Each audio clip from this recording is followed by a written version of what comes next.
Good morning, good afternoon, good evening, everybody. Welcome back in Dragon's Den. Name's Digital Dragon, aka Luke. I'm a 3D printing variety streamer here on Twitch. We do a lot of things here on the channel, from 3D printer assemblies to full up 3D printer builds.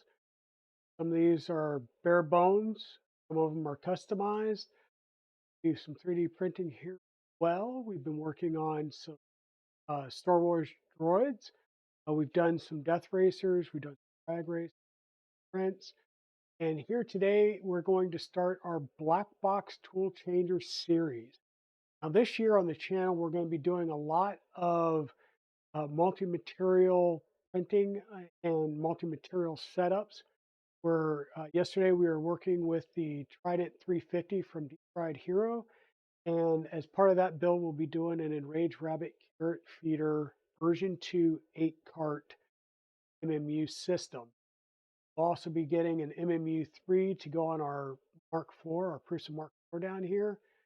So we'll have those two. We'll be reviving our trad rack, which we built under a closed beta. We're going to be reprinting the parts for that and rebuilding it with a version of parts. That's going to go on our K3 right over here. We'll have a Trident with an ERCFA, K3 with the trad rack, and we will be building the MMU3 for the Prusa. And then finally, we're going to be doing our black box. Black box is going to be a full up tool changer. It's going to be, well, it's capable of 5 heads. We're building it with 4 to start with, um, giving us the option of either adding a 5th head from an FDM perspective, or other types of tool heads when they become available. So today on the series, I've got about 4 hours to work today, so I have to be done by 3. So I've got alarms set with my various home assistant devices. We're going to start building the frame of the of the black box.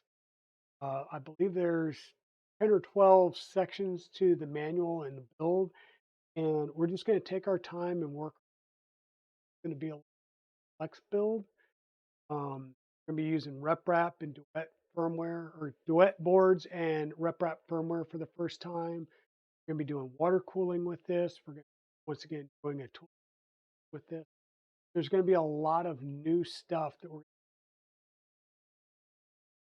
Welcome on in, everybody. So we got Nick, we got Mr. Wizix, we got KB3D here. Chris, thank you. So for those of you that weren't aware, KB3D is a channel sponsor. Whoops, right over here in the corner. He did provide the base kit for this build, so that we can get this build out to you and get it visible, and we get a lot more interest and excitement in this project.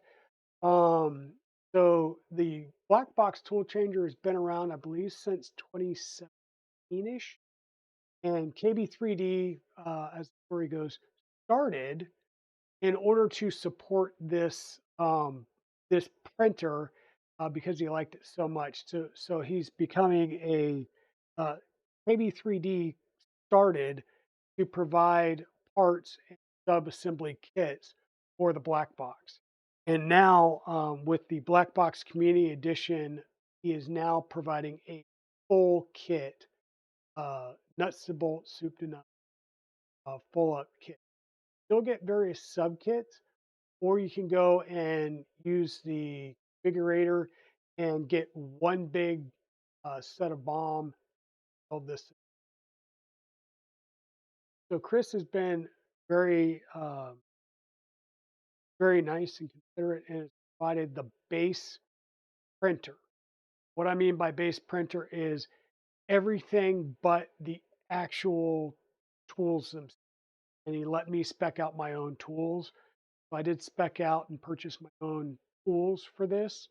But everything that we will get up to until we start building a sponsored build from. Good morning, Chewy. How are you doing? Hope you're doing well. So thanks again for KB3D, for one, sponsoring me and this channel, and two, sponsoring the build and letting me bring this build to everybody here. Now, to get things started, I did go through and get a few things kind of laid out. I've got my main extrusions here that we will be using today. And I do want to point out a couple of things real fast. Let me grab just a standard, because there is a couple of these in the kit. Just a standard, typical, what we are used to doing, 2020 extrusion. So this is your standard basic 2020 extrusion that we build our borons and Rook 2020s and other printers out of. This is the 4040 base extrusion that we are going to be using for the majority of this build. So a little bit slight difference there in mass, size, and chunkiness. So when I say this is going to be a chunky boy, chunky build, I really do mean this is going to be a chunky build. You'll also notice a difference in hardware. So normally we use some relatively standard T-nuts. In fact, these are some 2020 series M4 T-nuts.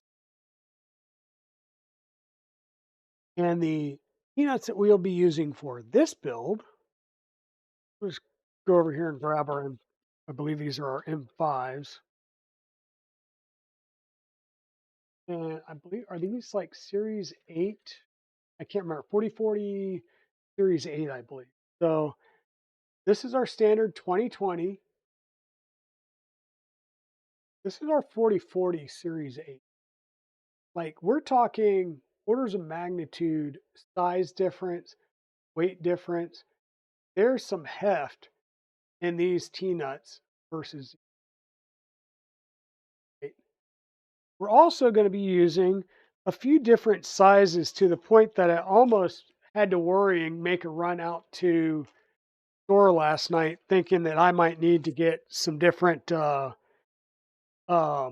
get some additional Allen drivers.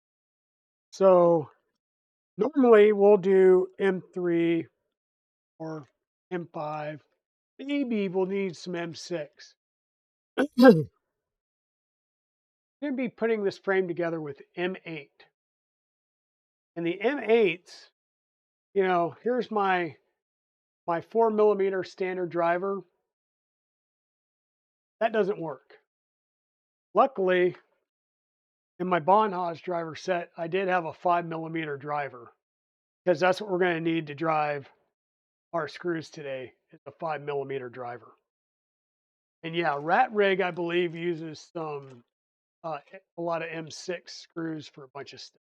So yeah, yeah. They use 4040 for their CNCs, but not for their printers. That just gives you an idea of what we're working with here and the scale that we'll be working with on this build. Now there is some 2020 in a few places on this build. There's some 2040. We'll be adding some 2060 to the frame. So your 2060. So yeah, we'll be getting into some big stuff today. Hey Timor, welcome in. Hey Tech Jeeper, welcome in. Yes, black box. So we're going to be using the manual. Now I noticed that there's some slight differences in the guides. Now what I did was I noticed on my streaming computer that I didn't have like the manual and stuff like that downloaded. So I was like, oh crap. I had went out and looked at Discord because I knew that I had received a zip file from both Poity and Chris, and I realized that was just the STLs. Like, okay, I've got the STLs. So then I went out to Blackbox, Blackbox site because on the Blackbox, which is the Blackbox 3D, and it's blackbox3d.xyz. So when you come out to the site here, you get all of your information. This is the base wiki. Whoops. for, let me just go over here. This is the base wiki for the site. So you'll have your getting started, what is Blackbox? Is there a kit and parts available? This machine looks intimidating. Can I build one? Yes, but maybe. It is a little more complex build. Um, so just be aware that it is going to be a little bit more complex. Um, and it's going to it may um, force you to learn some new technologies, some new ways of doing things. But that's good, right? If all we do is build borons, great. You can get really, really good at building borons. But the one day that you have to build or troubleshoot something other than a boron, it may get difficult. So here we're doing some different things. We're going to learn some new things along the way. You'll have your getting started, where we'll talk about what's needed, what tools, BOM and sourcing documentation.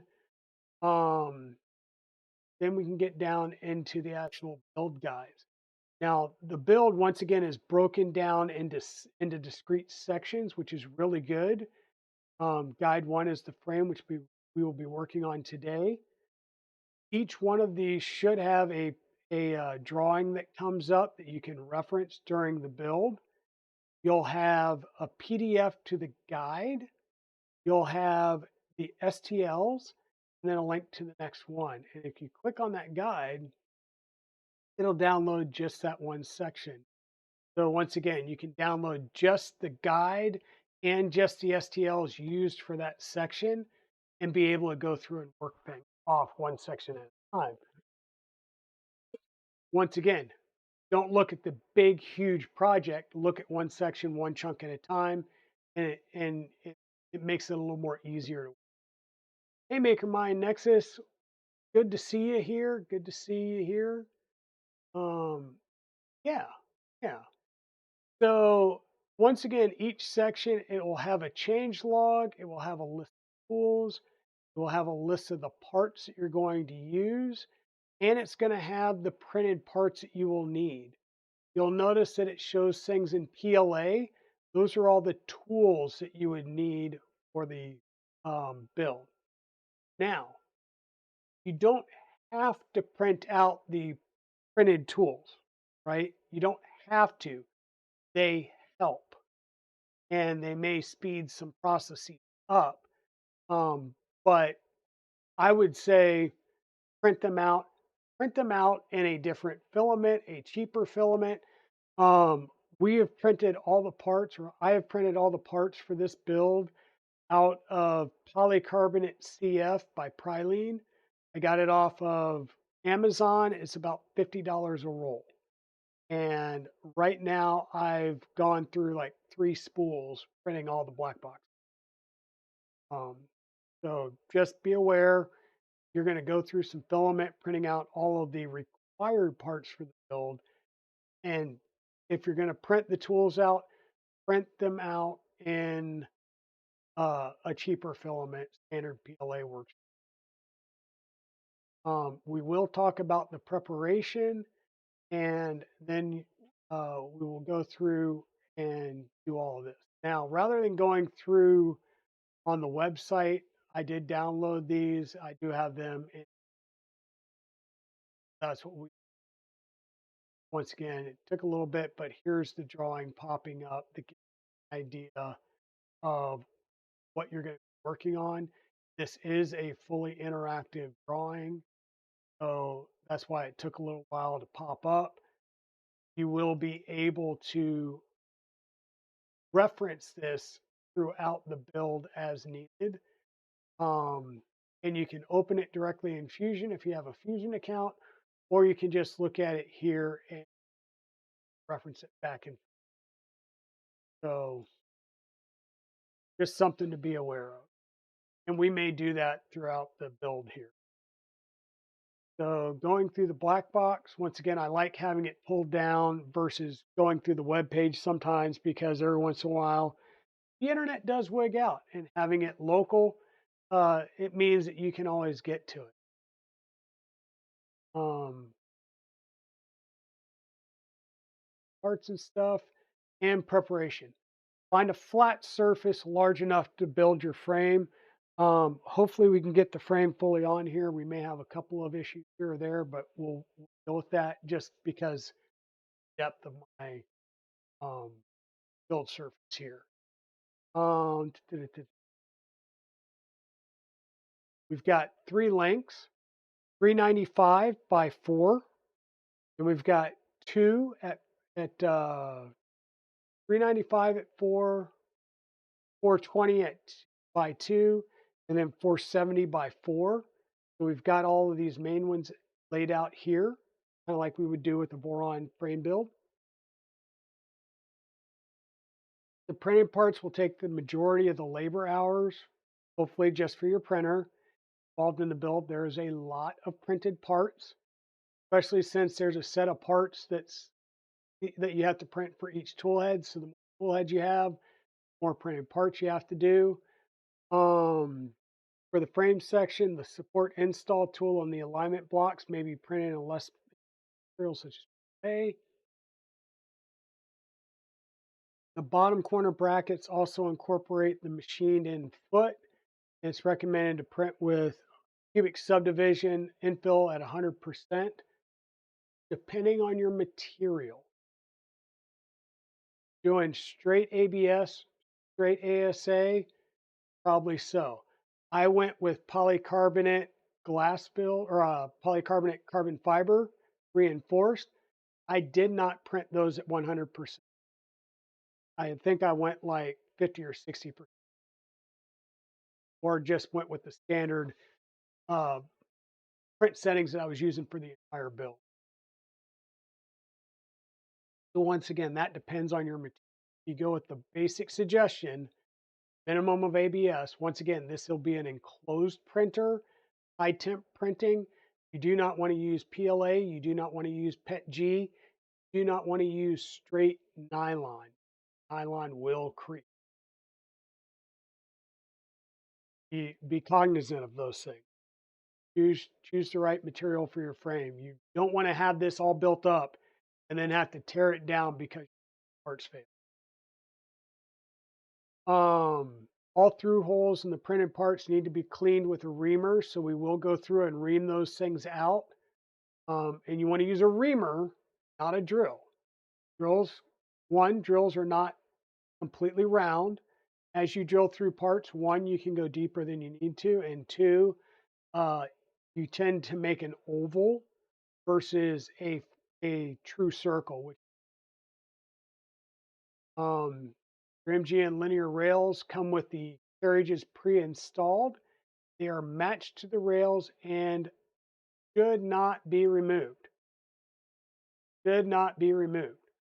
So that tells me that my rails should be coming fully lubricated. Double check that. But it says here that you should not be removing them, so we shouldn't have to remove those. Um, Both M3 and M4 heat set inserts are used in this guide.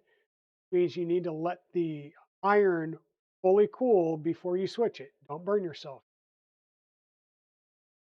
Um, test print or test the fit of the print. You will notice in this view here there is an overlap.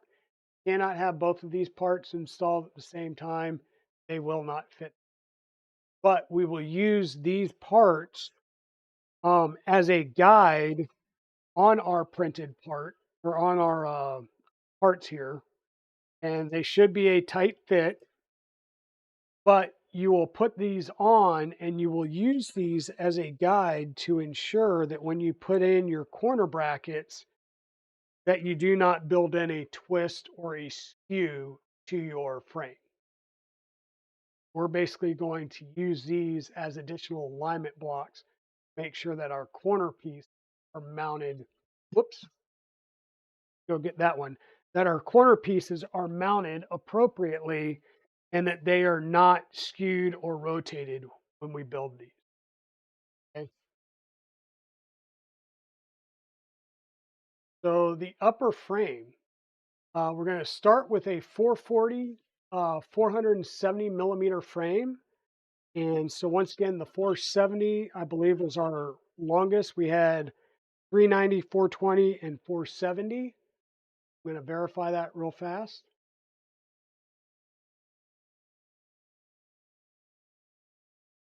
Oops. So 395, 420, 470. So using one of our longest frame piece here is the one we're going to start with.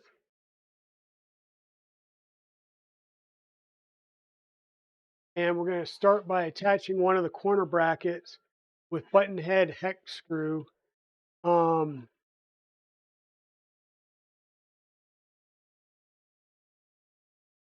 It looks like there might have been a couple of different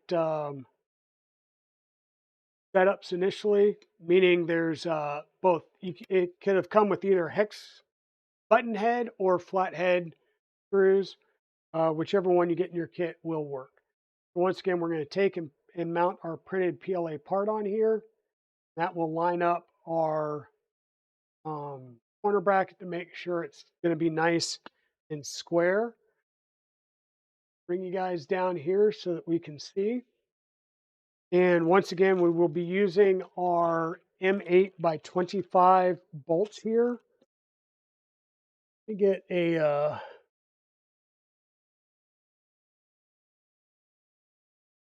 thingamabobber here just so that we can see our material. And once again, just for, we'll say, grits and grins, that's an M8 by 25, and that's an M3 by 20. So just for comparison's sake, so you can see just how large the materials that we're using for this build are going to be. We are going to need, once again, our M5 driver, and we are going to be using Loctite. Hey, Silverback Creations, how's it going? And these, once again, are nice big chunky boys. So we want to go ahead and get some Loctite in these threads.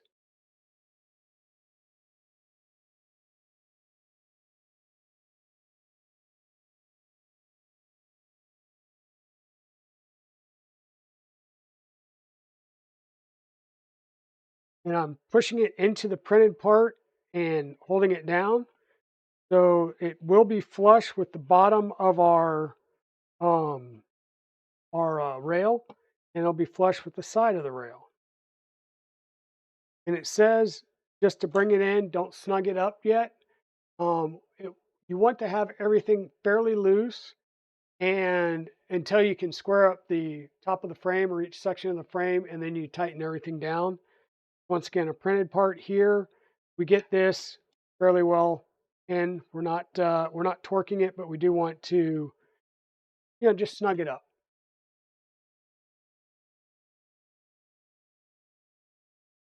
Now we're going to take one of the 420 millimeter long, so that would be our middle size, and we're going to mount it in on this side, which means we can take our printed piece off here and we'll put it on. The other thing I want to show you, sorry, is this isn't a fully round. This is kind of a square that's got threads that's put into it basically on the four little sides there. I find that a little interesting. But once again, it's just a meteor extrusion overall. We get our printed part on there, and we're going to line that up so that the printed part sits right over the corner bracket there, and everything should line up. Now, what I am going to do is use my 1, 2, 3 block to ensure that I am at a 90-degree on this inner corner as I tighten down this next screw.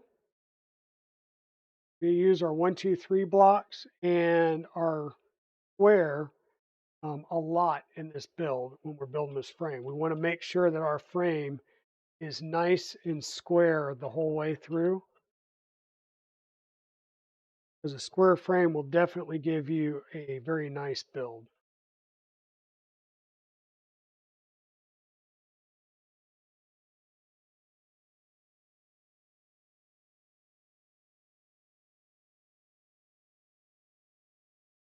And bring it snug, but not, we're not torquing things down.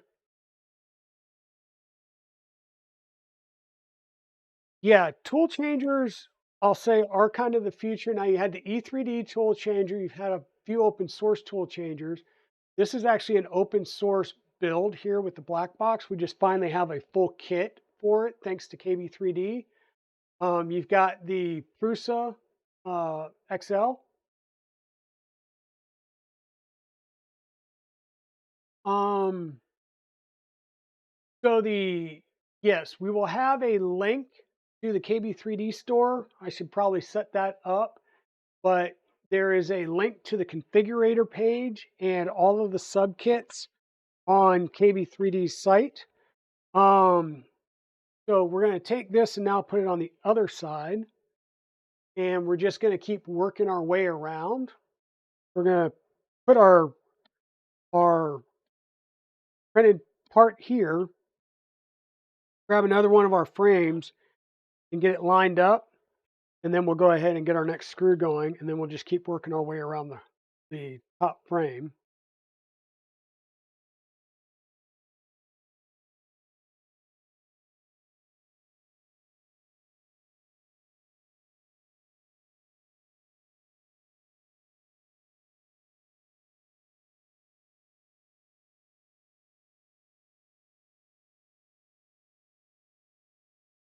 Yes, silverback creation. So BlackBox is a 5-head water-cooled tool changer. And it uses a yeah, let me back this out and actually put this corner piece in right. So that's the other thing, is pay attention. Because that will make a difference on your build and make sure that things line up in the right manner. So let me put this in the right way. So that's going to go there. So this will go on it like this. There we go. Um, so it is a 5-head tool changer um, with various FDM tools. It uses a water cooling strip along the back of the side of the printer where all the heads sit, and that keeps the heads cool when they're not being used. So that means you can keep all of your tool heads at the appropriate temperature to make that change quicker. So you don't have to heat it up, bring it back down to a kind of a holding temp, and then when you go over and pick the tool up, bring it back up to temperature. You can keep all of your tools at printing temperature, which reduces the time when you're doing your tool change. The other thing is um, the X gantry, where you're picking up the tool chain, the FDM tool, is also being cooled with a water block. So you're being cooled from the backside when it's sitting um, in its cradle, and then when the tool is picked up, it's being cooled through a wicking action to the front side. It's all done with aluminum. So yeah, it's really cool. Okay, so we're going back to a long side. So this goes back to our longer extrusion to match that length. So we'll do a long extrusion on this side. Going to keep kind of moving my extrusions over to use them. So long extrusion over here. Once again, we need to put our print on this side.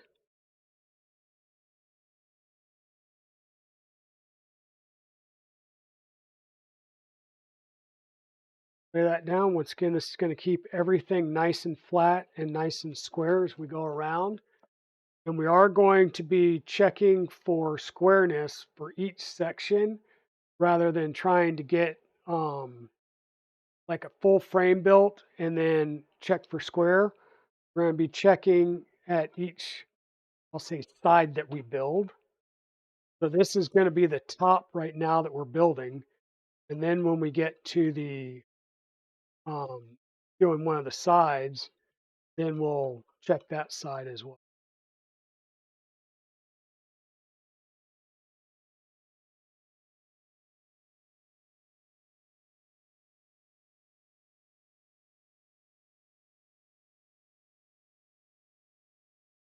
Now we've got that one. We'll flip it around and do the other side. And I think it actually tells us to do the two corners and then mount it. Whoops. Sorry about that.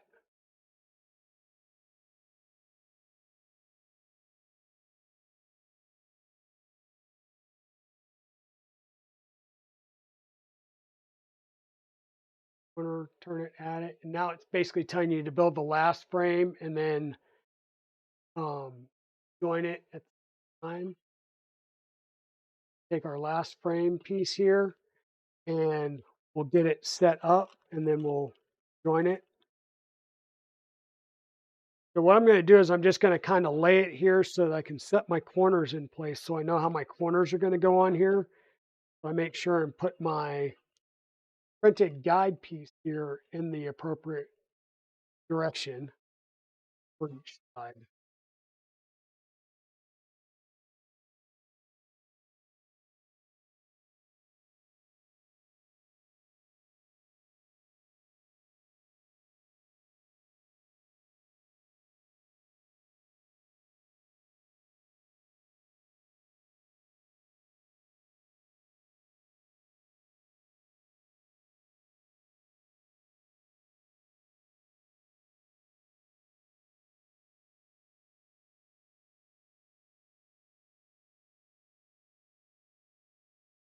Flip it around. I'm going to leave that one on there and I'm just going to grab a different one so I make sure and put it on in the same way.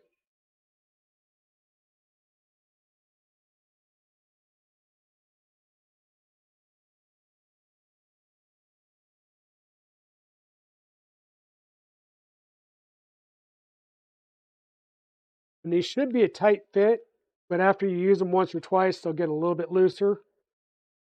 That's all good. I'm just using these to make sure that everything stays nice and aligned.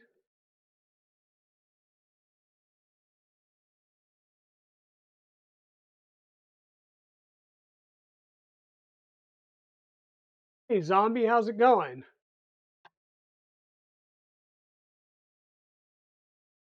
Yes, these are 40/40. So yeah, that's why I said this is going to be a chonky boy. So it's a 40/40 and we're putting it together with M8 screws. These are M8 by 25s. So once again, let's M8 by 25s versus our standard M3 by 25. A lot of chunk in this build. And that's where, like I said, the three boxes that this came in weighed like they weighed 80 pounds across the three boxes. So this printer is kind of no joke in the mass. Yeah, in the mass, this thing is no joke.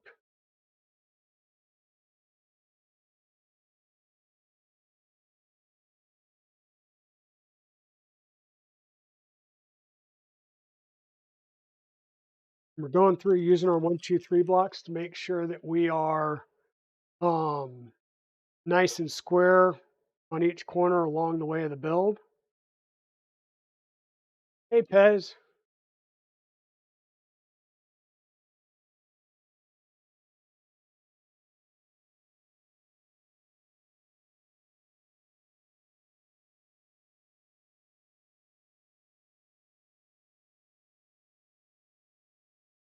Good thing you got coffee in your cup. I was a little upset the other day when it was like late at night and you said you were getting your first cup of coffee.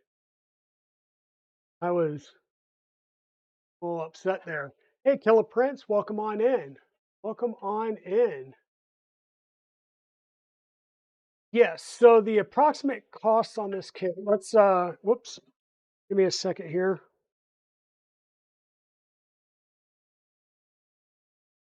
Off my prints.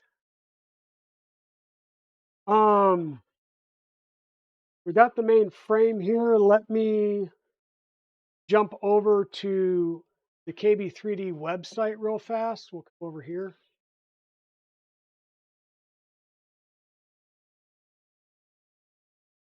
Not that I have the KB3D website, um, that I visit it that much. Yes, we are building the black box. Um, you're lucky to not be sensitive to caffeine. Yeah, yeah. So here, let's go ahead and we'll play the black box reveal video that Chris did.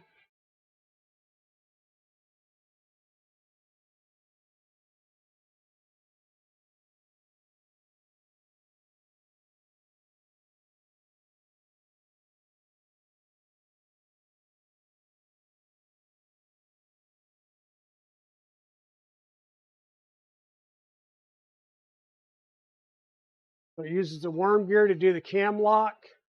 Uses this little T to actually lock the tool heads on and pull it in.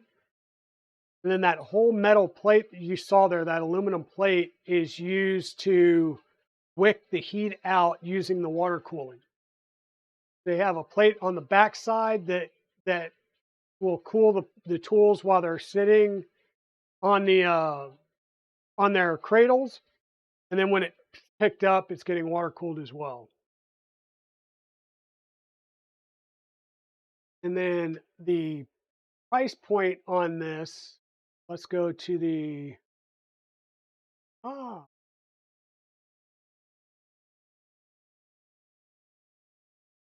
So under the black box, you can go and buy all the separate components, especially if you're doing maintenance. There are kits and packages. And so you start off with one tool kit, and then you can add tools as you can afford them, you know? And so that way you can kind of build into your tool changer experience. Oops, sorry here, give me 1 second. I just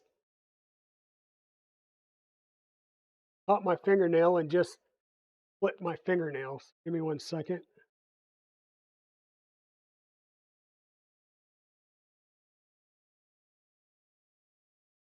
That's gonna okay.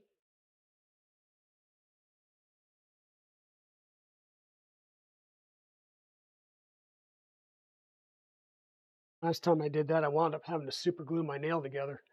Um, there's also configuration guide, right? Or a configuration. So the thing is you get to configure what you want and how much you want to spend basically, right? So with this configurator, walks you through the guide, um, depending on how many tools you do and everything. So let me see, base product kit. So you're starting out at like around 2,200 and up, right? But once again, it depends. Like, there's some things in here. You've got different types of beds, so that you can get a standard bed that you put a sheet magnet on, or you can go with the mandala bed with the embedded magnets. That's going to be an upcharge. Depending on what tools you get, will depend on how expensive it, right? So, um, get the motion kit, the fastener kit, linear shafts, water cooling bomb, the linear rails. Where do we start getting options in your toolkit? It's how many tools do you want? So if you're going with a fully populated.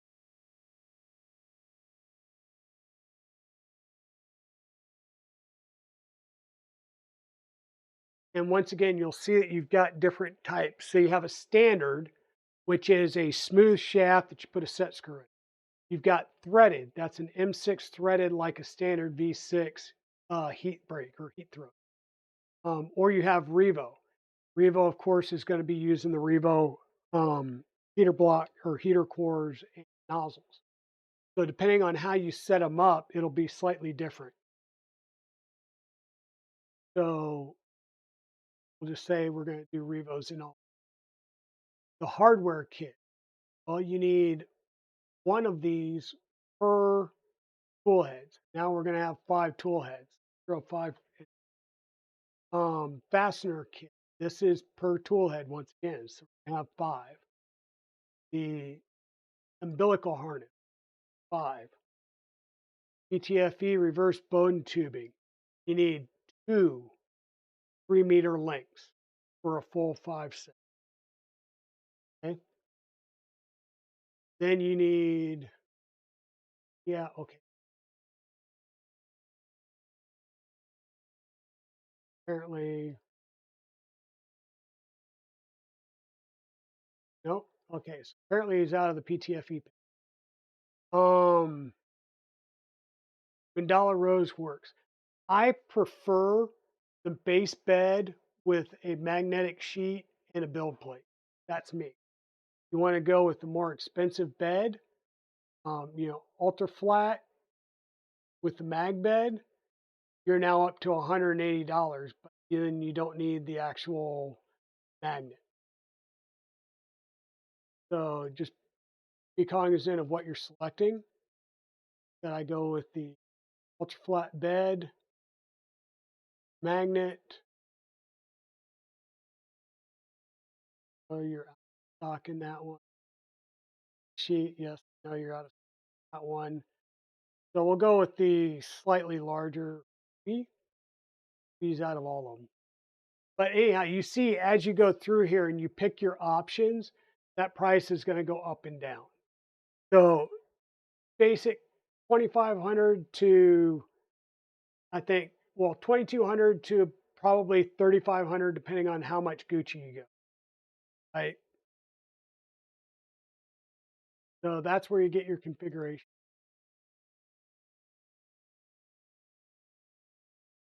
So we've got our basic top frame done, and press all the parts flat on your build surface. Check the corners for square. Once again, we check the corner for square using our 1, 2, 3 blocks as we put the part together. So I should be able to take my handy dandy long, this is a meter stick, yardstick. I should be able to take this and check for squares. So I'm going to go inside corner to inside corner. And what I normally do is I'm going to burn, rather than going right to the edge, I'm going to quote unquote burn a centimeter. So I'm going to put 10 in the corner and I'm going to check against the other corner.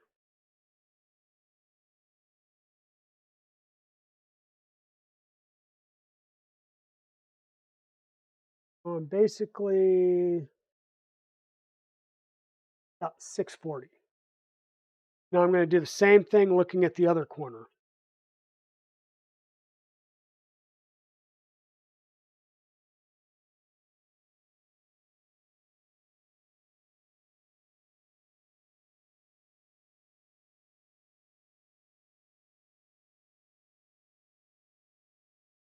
And I am 640. So I am good and square on this top piece now. Okay.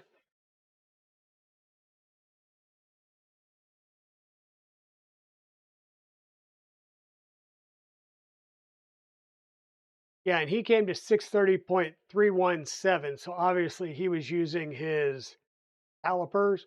I'm not using calipers, I'm using my Mark I eyeballs. Yeah, your problem is Gucci. Exactly.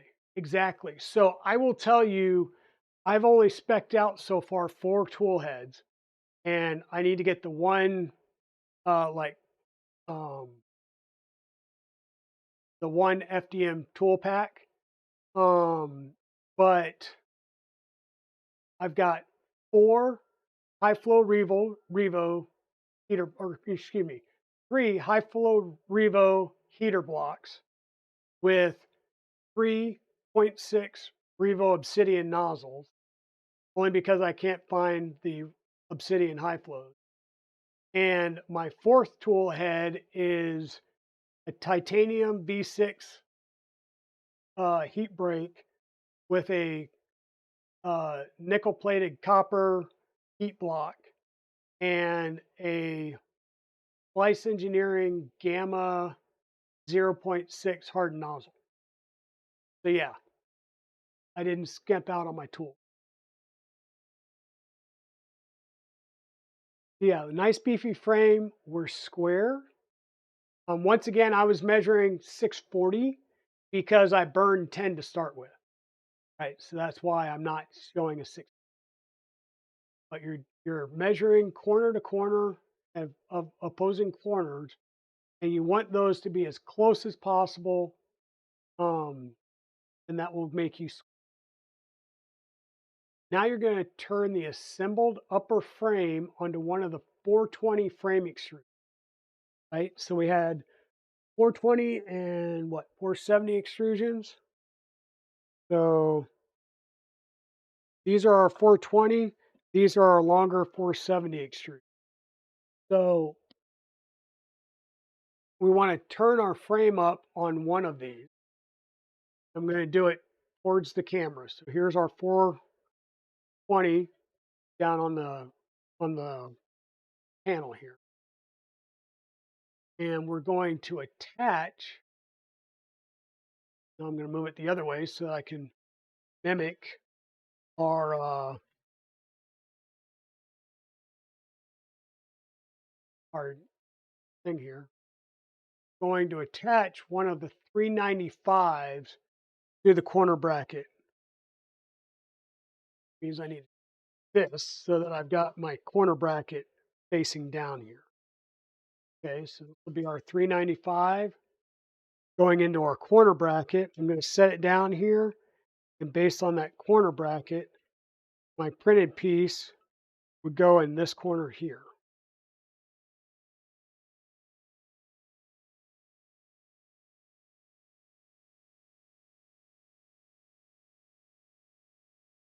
So that this would feed right into this corner bracket. And you'll notice that if I do that printed piece, it skews because it raises that bracket up somewhat. So I could take this and set it up here as well, and that'll help keep it at the same height when I do the screw over here. Or I'm going to just take these off, and I'm going to use my 1, 2, 3 blocks to keep everything nice and, because I don't want to stand the chance of busting this. Hey, how's it going, free heathen?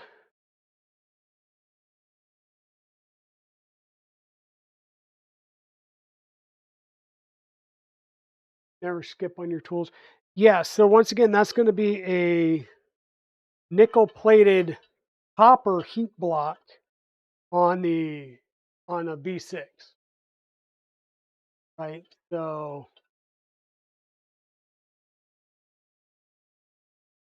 get this whole assembly down some so that I can get in here and start getting that screw in.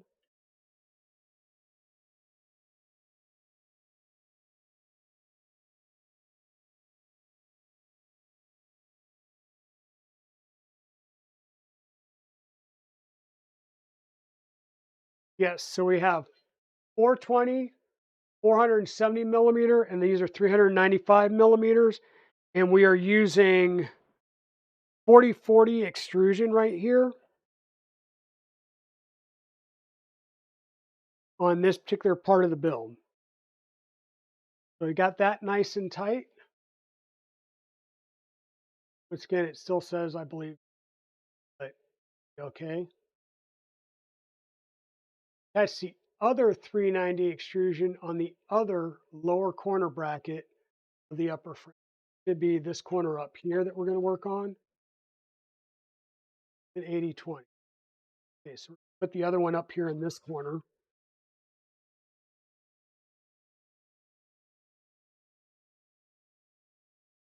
Hey Mayhem, how's it going?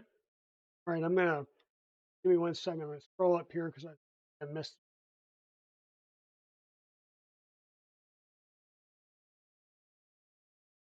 Boom, welcome in, welcome in. Mayhem, welcome in.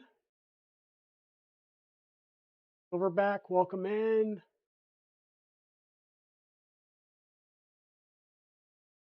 Owen, thank you for the lurk. Going to get some food. That's always a good thing to have. How's it going? Breathing. Ronnie Mack, welcome in. Probably end up with the Revo Obsidian High Flow. Well, and that's the thing is I just can't find anybody that's got them in stock. I mean, I know a lot of influencers that got them because they were giving them at the shows, especially the ones that were able to go to Smurf, but I haven't seen any in stock in stores. So that's been the hard part is just finding the Revo Obsidian high flows. So I'm gonna go with some standard Revo 06s for now until I can get my hands on the high flow. But a 6 with a high flow heater core will be good enough to get me started.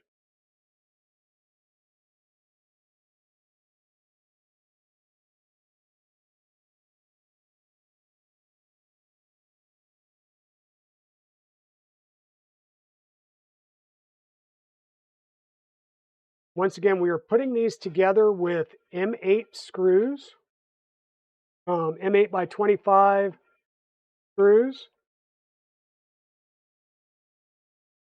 using our 1, 2, 3 blocks to keep things square in the corners here. The other thing we want to check for square is going to be the verticals here. And those are looking good as well.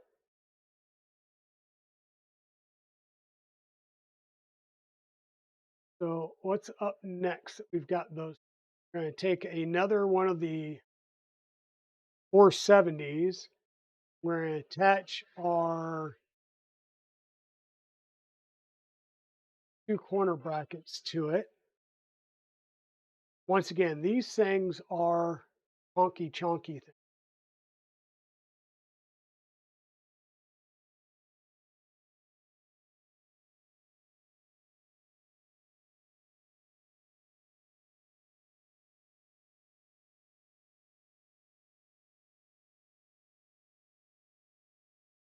Yeah, the point 0.5 nozzles I think are really good. I've had issues like 0.6 I've worked great. Going anything higher, I've just had issues trying to get a really good profile set up for it. Right? Like going to a 0.8 or higher, it's just I've got to take the time to really build a good profile for those. Um,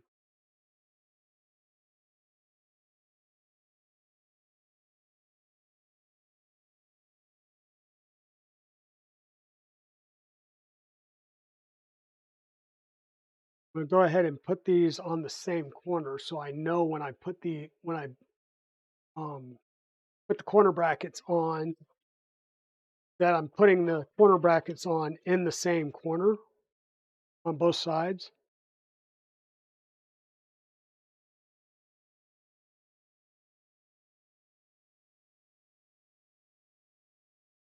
Partsbuilt.com has the Revo Obsidian high flows. Okay, very good information to have.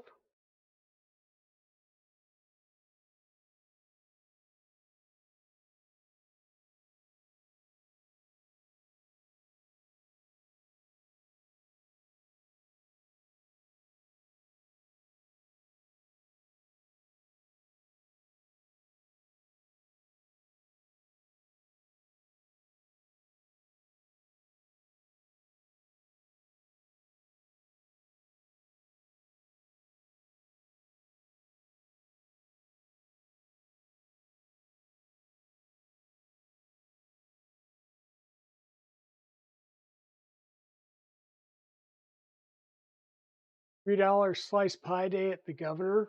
Nice.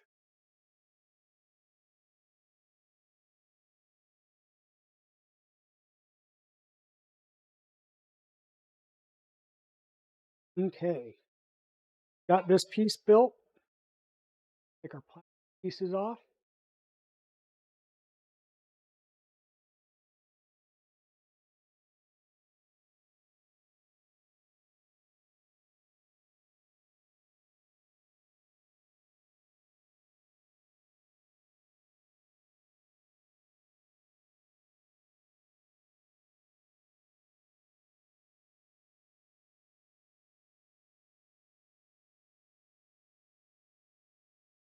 Attach the 470 extrusion to the bottom of the two 395 extrusions. So going to go across here at the bottom.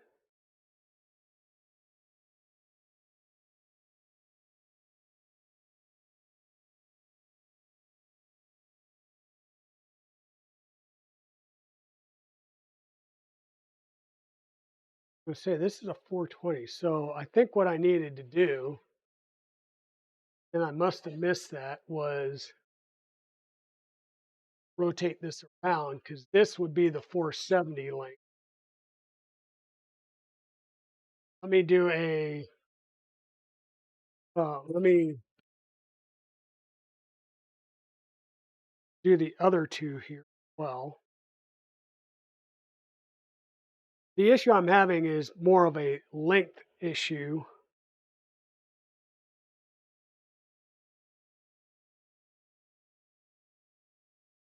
.470 works this way, 470 doesn't work this way. So, what I'm going to have to do here is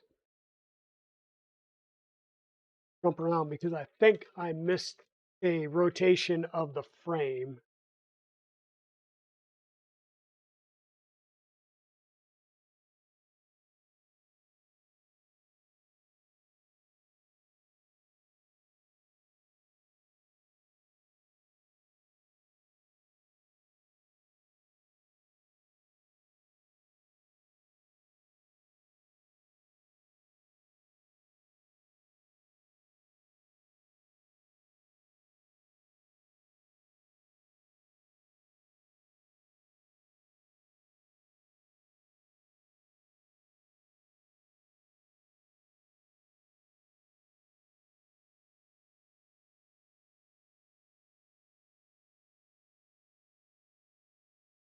My 470 is going to go down at this end.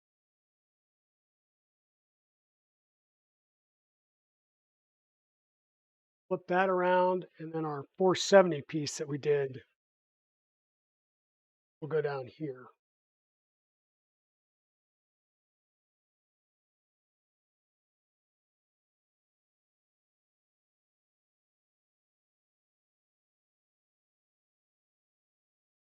And pay attention to the order. So I was going to do it like this, which would have these like that. But looking at the way it is on the diagram, it should be rotated like this. So we've got the flat facing up here. Do this.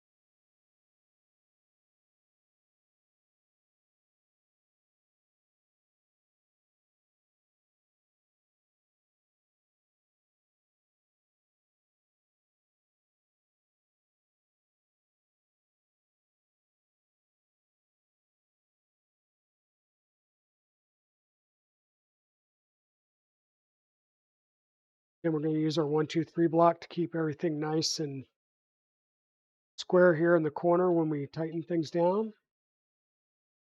Use another 1, 2, 3 over on this side.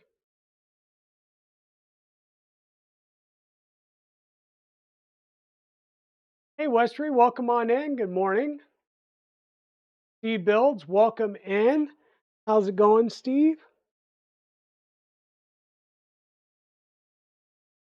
Now, Steve, do you have your black box yet?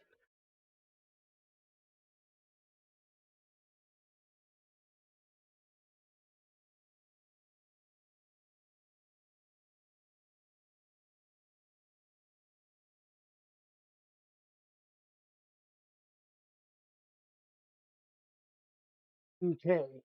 And once more, we're going to validate that we've got everything square.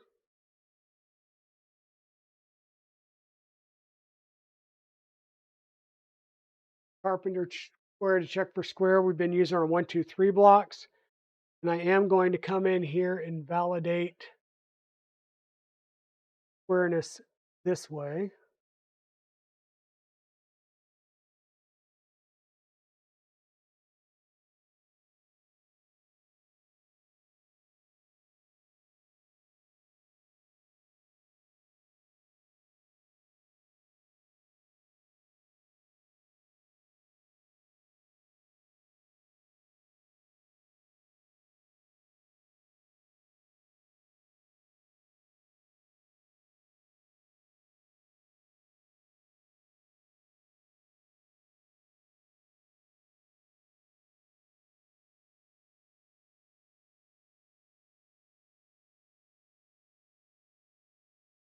Six 14.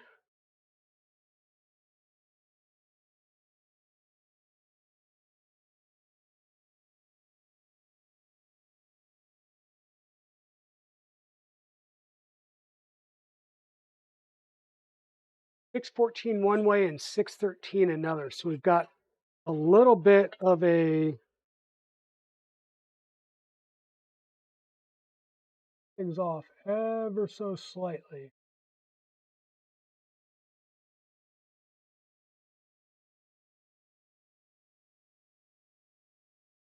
This is why we validate everything is nice and square as we do this.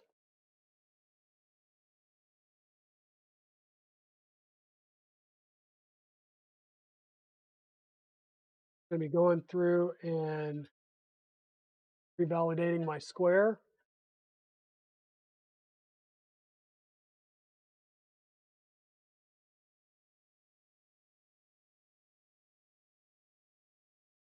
Yeah, you still have your several of your Milo streams to go. Yeah.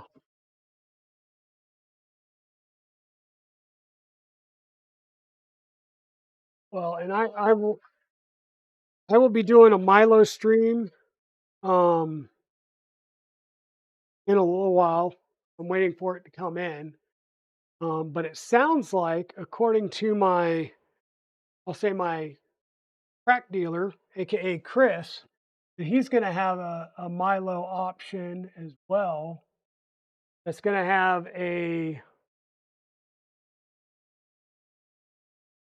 110 into the VFD, but a 220 spindle. Yeah, I'm just calling you my crack dealer. So I may cancel my initial order and go with KB3Ds once he actually gets it going.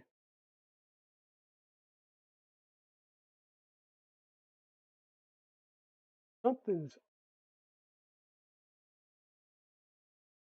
I adjusted those two, so let me adjust these two again.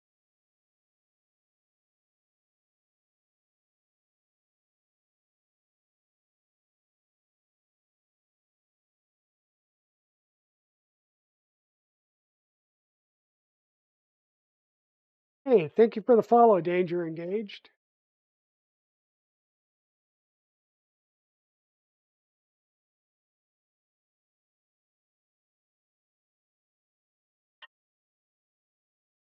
Crack dealers were at Walmart this morning. Yes, they are everywhere. Those crack dealers that we're referring to are the Girl Scouts.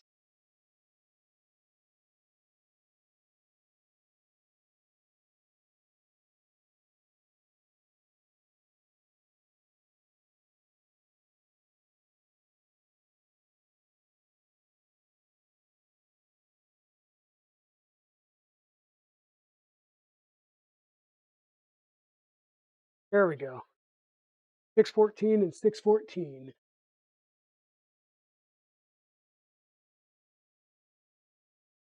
Yeah, so Chris, I was saying that I need you to get your Milo mill pages up so that I can get that going. But I was asking Steve if he had received his black box kit yet. I wasn't sure if he had gotten his. Check the distance. I'm sorry, 613.942 millimeters, being very, very precise.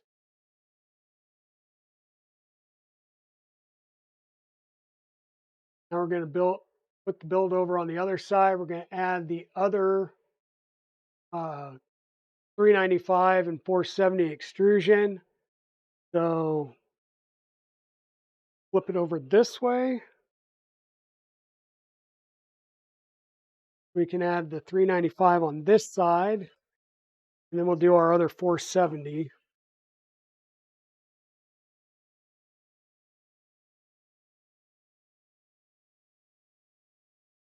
Piece of filament stuck in Revo and it's not wanting to come out. You've tried everything.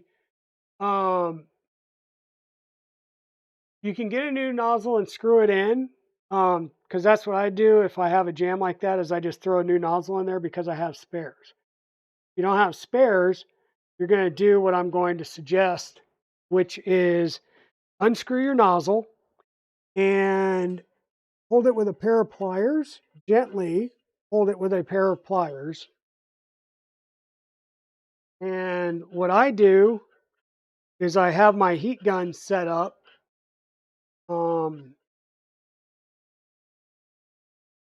And let me see. I think I've got one over here that's clogged still. Do I? So clogged Revo. Set up heat gun. Hold it. Well, hold it gently with a pair of pliers, and I do mean gently. Like what I would suggest would be to either hold it right here with your where the silicone is, and keep running this whole length through your heat. So if this is your heat gun, run the whole length until you can pull this out. Then if you've got a plunger or your oh whatchamacallit, your acupuncture needle, right? You want to keep heating the whole thing up because you need to try and push out and clear the nozzle tip itself. Okay. I have cleared these successfully. In fact, the obsidian nozzle, this is a standard one, but the obsidian nozzle in Fade Dragon right now was one that was fully blocked that I had to clear that way. So you can clear them. You just have to use a heat gun and apply the heat and make sure that you clean that out. So if it was clogged with PLA and you happen to have some ABS, get that thing heated up, take your ABS and shove it all the way through to push your PLA out, because it'll be at a higher temperature. Or the ABS will be a higher temperature and it'll hold its strength a little bit more. Okay, so that one's done. We'll turn this around the other way. Do our 470 on this side. We'll get a good idea of how it's going to be mounted in there. Doesn't really matter. I need to get the ends on these, and I'm going to get these put in same way on opposite ends so that my corner brackets are only going to go in there one way.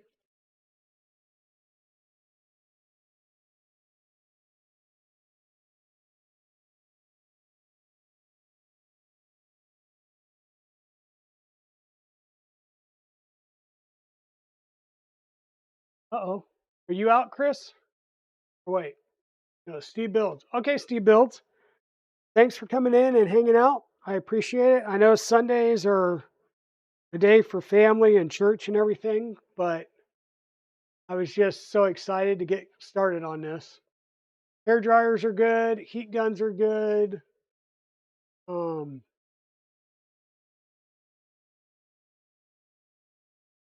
yeah,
So once again, our the tops or the smooth side of our corners are going to be facing up.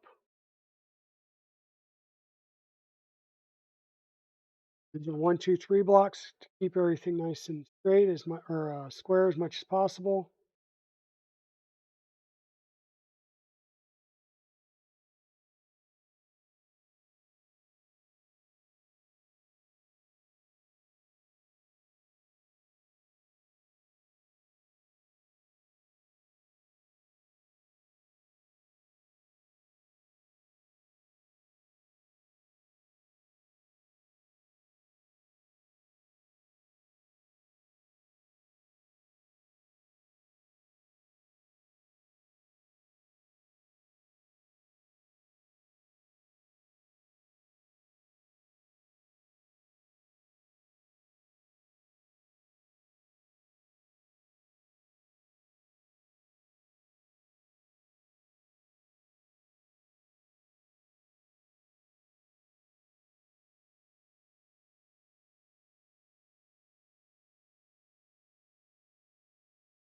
Okay, now we need to go through and check for square again.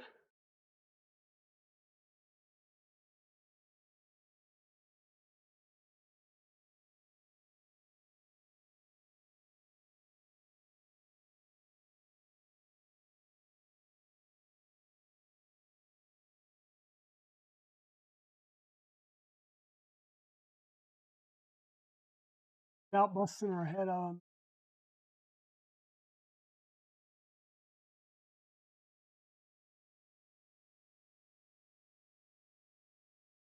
And we're slightly out again. Oh,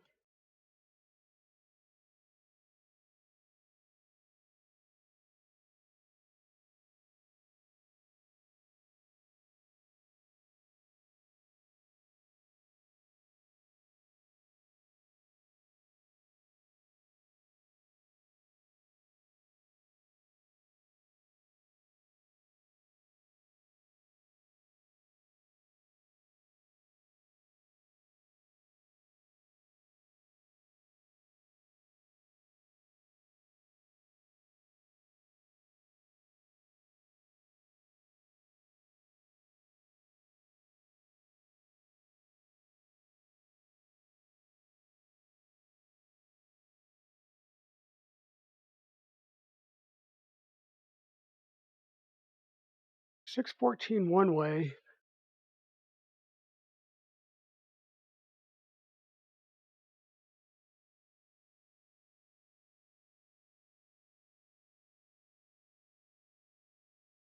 Oh, yeah, we're 614 and 614. Mark 1 eyeballs work. Okay, so we've got our base frame done.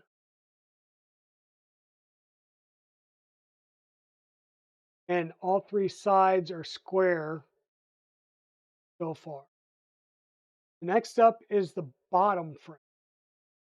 Now we turn the partially completed frame upright with one of the side openings facing you.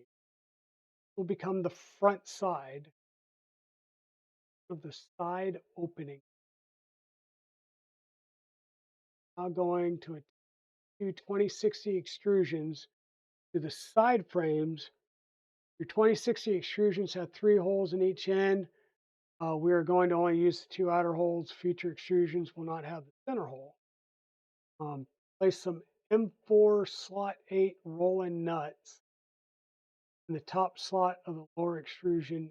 Okay, so what they're talking about here is these 2 enclosed pieces that we just did are the sides. So the shorter lengths, or no, the longer lengths, because these were the 470s, right? Anyhow, bringing this and setting it up right. Okay, this is the front to back. This is the side to side. So we're going to put some M4 T-nuts in here.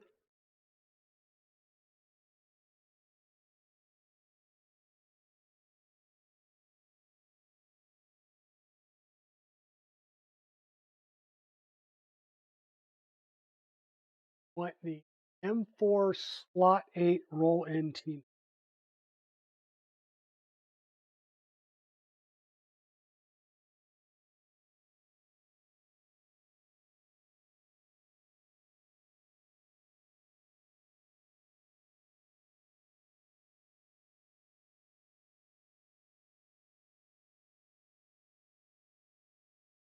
So these are our 4040 M4 T-nut.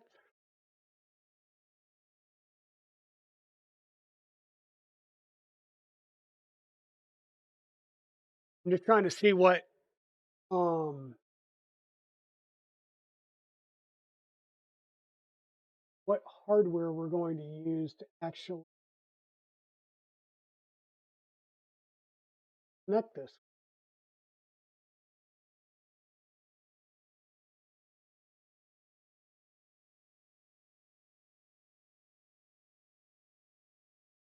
Yeah, I guess that makes sense.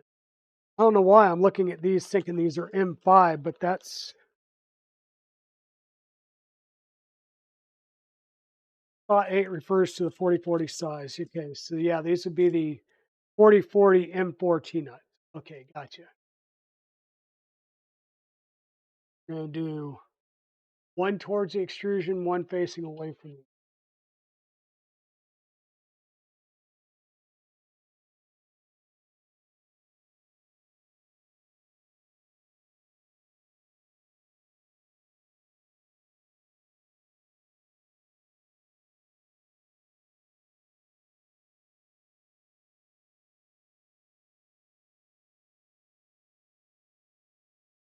We'll be doing like this.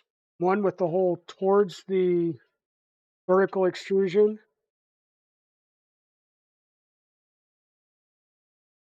Turn it. And one with the hole away from the towards the center.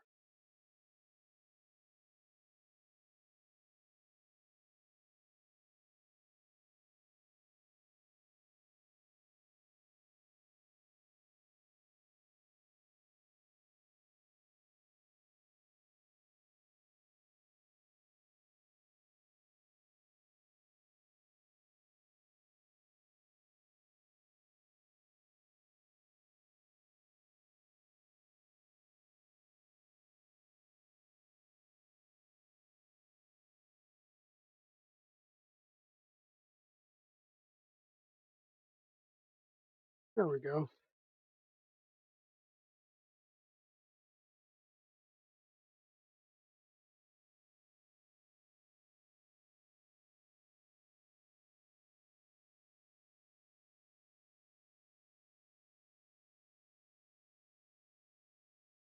We'll be taking our 2060, and once again, my 2060s have 3 holes.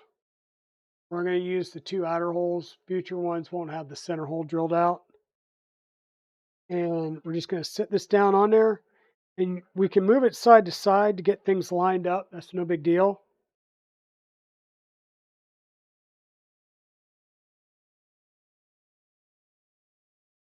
You either move the extrusion or the T-nut underneath, either way.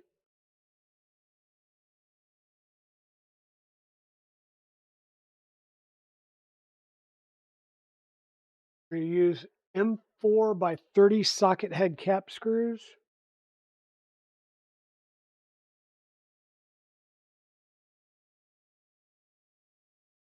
Socket head cap screws. So these are going to be the button head cap screws, I'm assuming.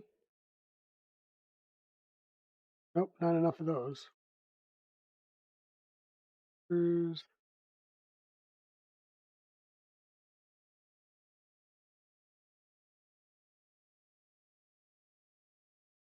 Okay, so we're going to need our M4 fender washers.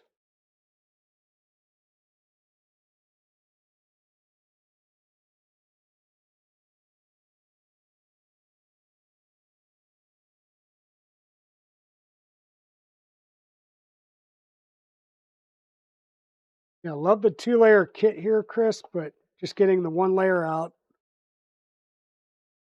seems like a pain.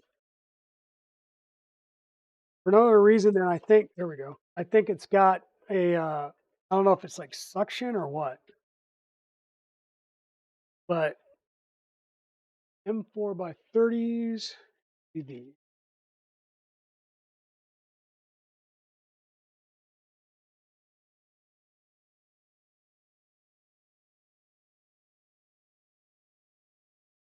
Got our 8 screws. We'll need our fender washers.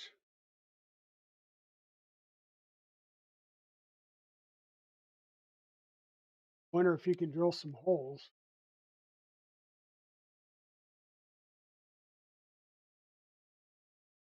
Oh, I know I can drill some.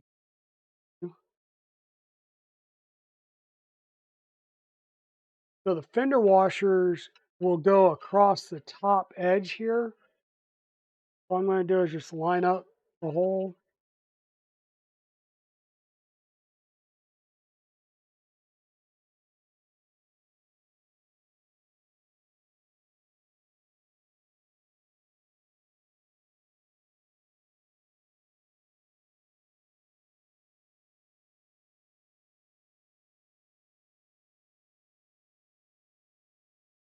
I just grab M3s instead of M4s.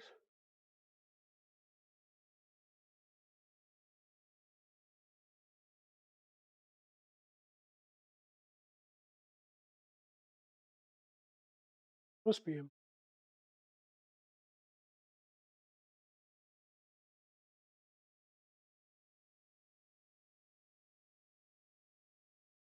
These are M4s.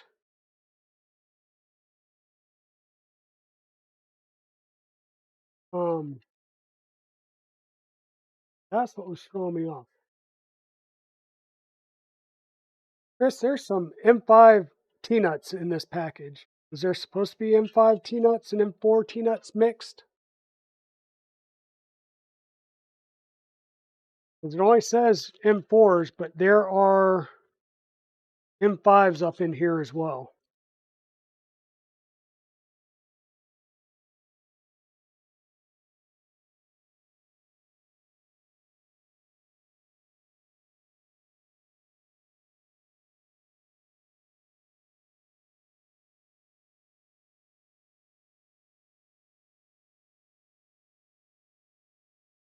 Because this is an M4 screw.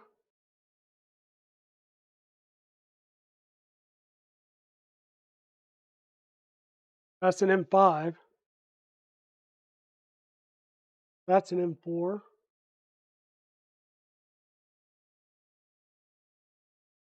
Hopefully it's just the one. Nope. Got a second M5 here as well.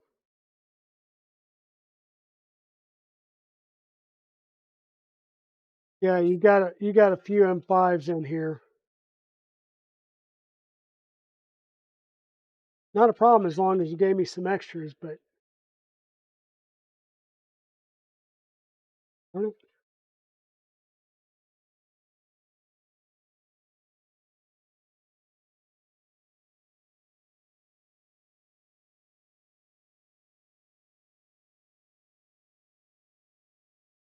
will you come up there?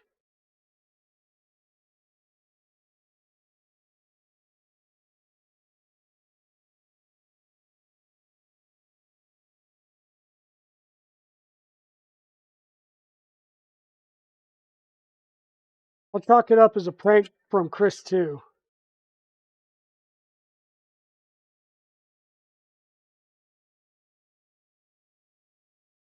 He just wanted to mess with me.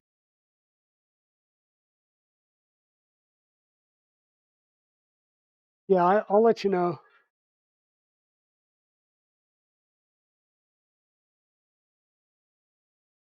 Oh, you little.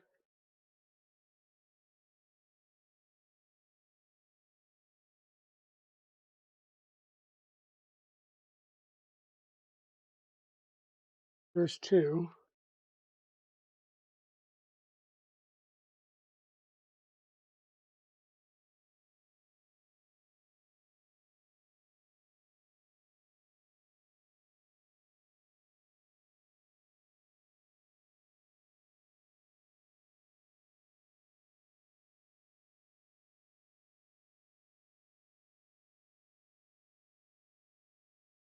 I guess that was what was throwing me off originally because I was like, those look like M5s, and they were.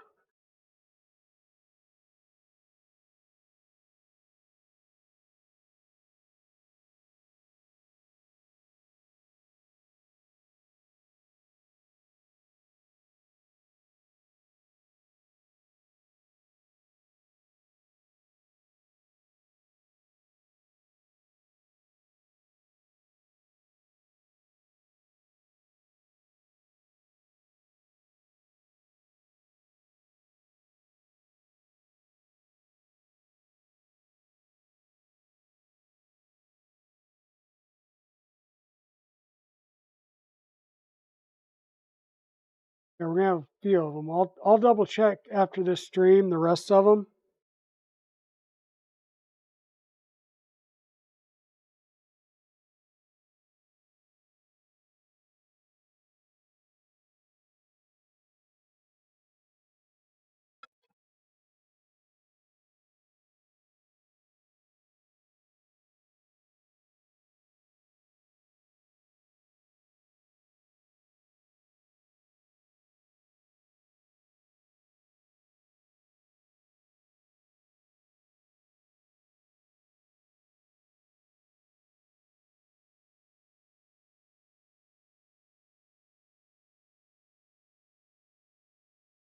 These should be our standard M3s. So we can go back to our regular drivers.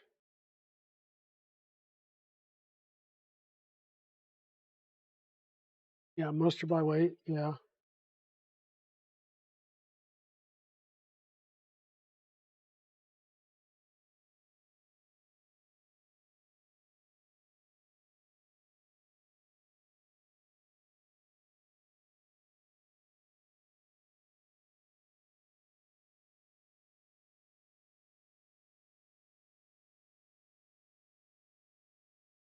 Yeah. Well, and like I said, between 4 and 5, they're going to be close visually. So unless you've got somebody that's sitting there with a like a micrometer trying to check them out or something, it happens.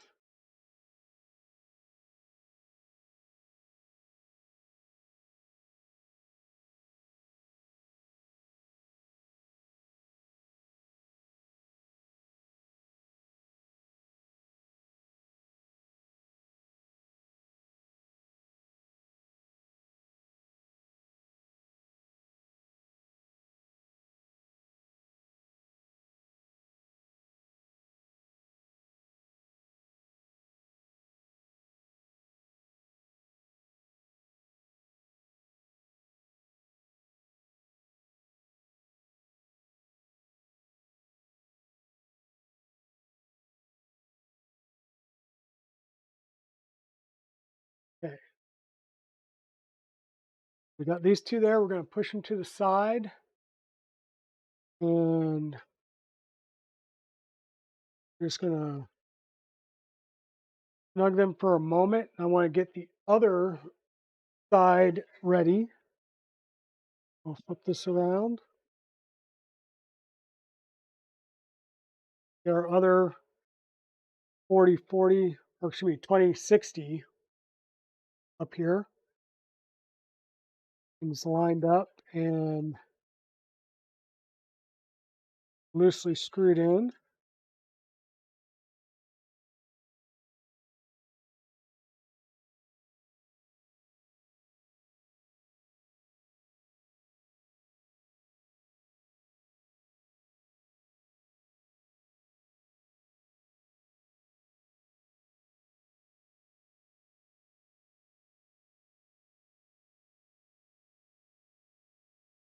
You know, stock M5s, yeah.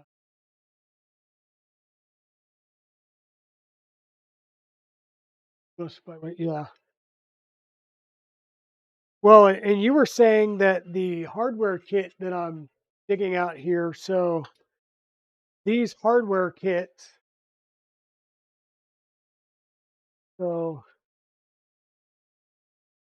there's one layer, And then the other layer was once again a bunch of different, different sets and baggies. Each one of these takes over an hour to put together because of all the various different screw sizes in the build. So yeah, but he does do a good job of providing printed labels here for all the various sizes. So that definitely helps. Okay, so we got 3 down, 1 more to go.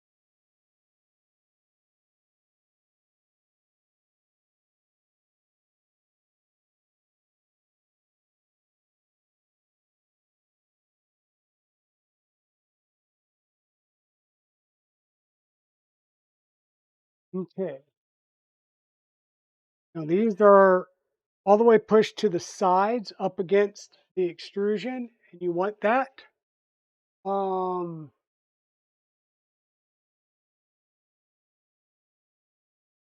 Make sure that they're flush and everything's there but loose. Do that for both sides.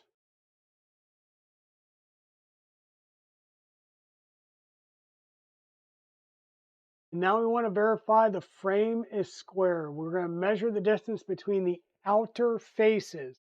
So the outer faces of our 4040 here.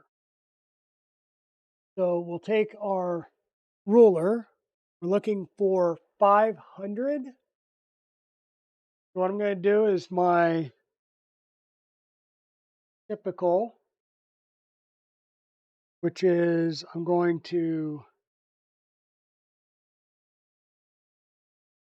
lay this on here, bring it right up against the edge, use my 1, 2, 3 blocks to push it. That way I can get a nice known good edge here. And we're just going to pick a number. So we're going to put the 50 lined up with the inside face of this 1, 2, 3 block, which is in the outside face of this lower 4040. And it's pushed up against this side, which means when I come over here, I should be seeing, so if I started at 50, I should be seeing 550. I'm seeing 551.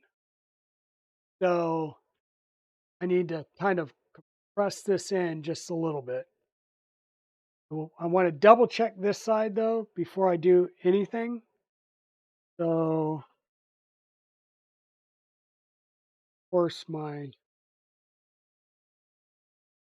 thing will need to go this way. Right now. No, it stays the same way. Cool. We'll flip it.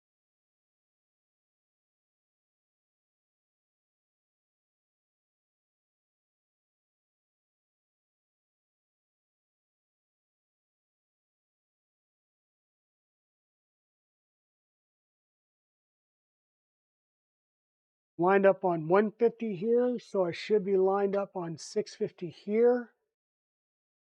And I'm 1 millimeter over. So yeah, I need to compress this in 1 millimeter. So what I'm going to do is lock down this side, and then I'll compress it in when I do the other side. That that makes sense, Chris? Be careful.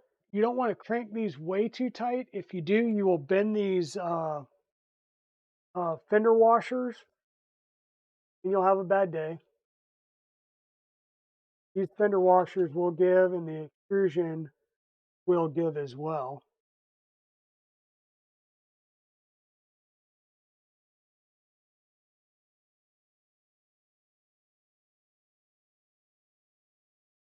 Oh, how best to do this?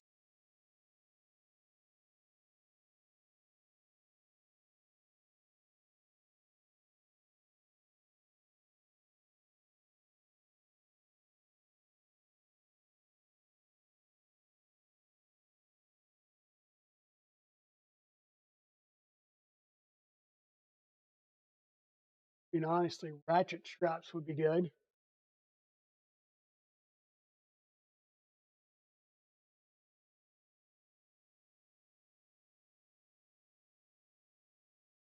Look up Christopher Helmke on YouTube. You'll find what I think is the best concept. It seems wildly complicated, but if you get in the weeds on the nuance, you'll.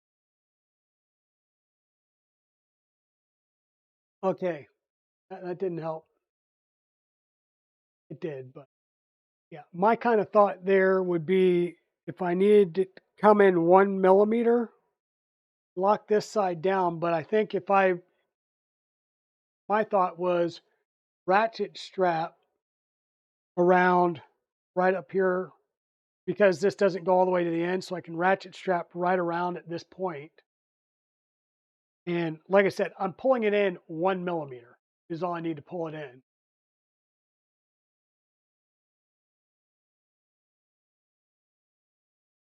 A dead blow or a palm to finesse.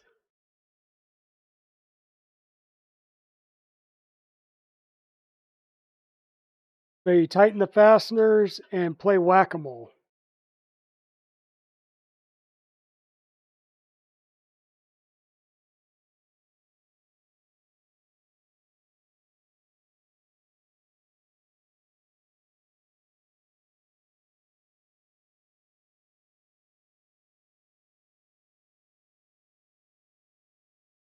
You're a barbarian? Yeah. Um, like I'm not adverse to that comment.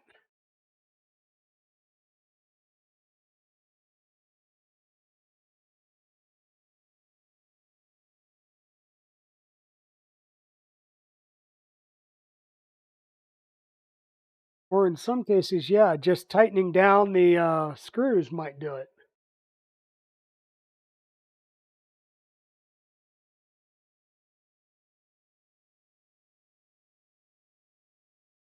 I'm maybe half a millimeter off now.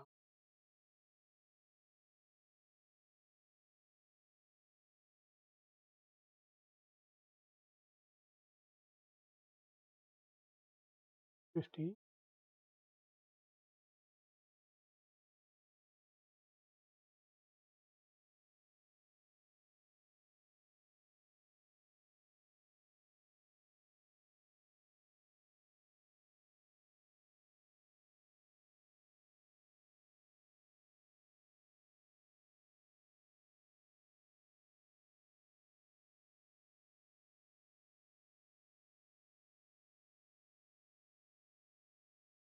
Yeah. Gonna have to play whack-a-mole. Gonna have to play whack-a-mole, darn it.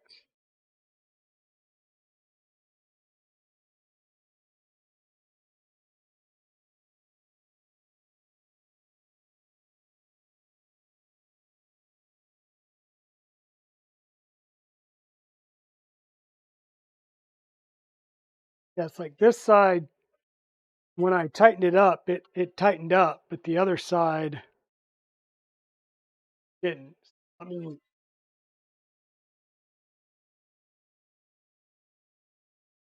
spin things around here.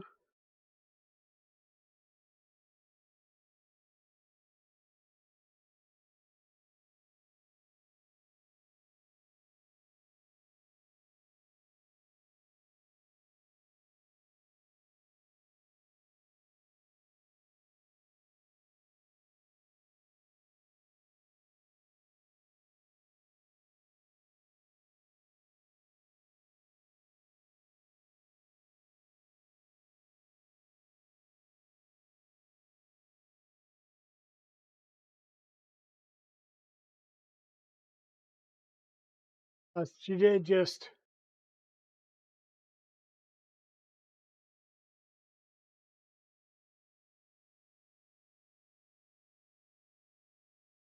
got a little handsy with it, huh?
Yeah, bar clamp would be handy there. And I do have some downstairs. I just was being lazy. And that was my other thought too, was a ratchet strap would be able to do that as well. Probably a lot better than hitting it with the hail of your hand.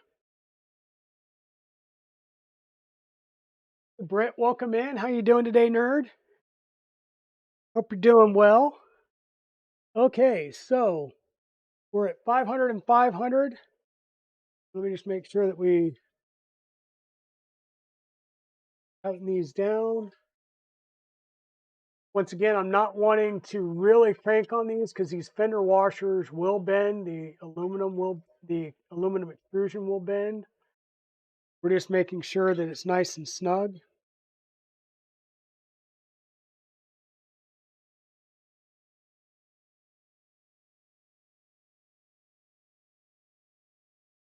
Okay. Take our extra fender washers, put them back in there. And our M4/M5 T-nuts, we'll have to check measures on the entire set. I'm not going to go through and do it just now, but I will. The ones that I visibly are obviously wrong.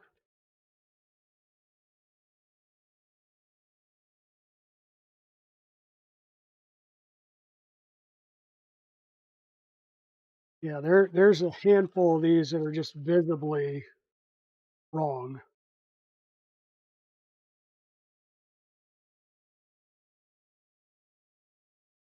So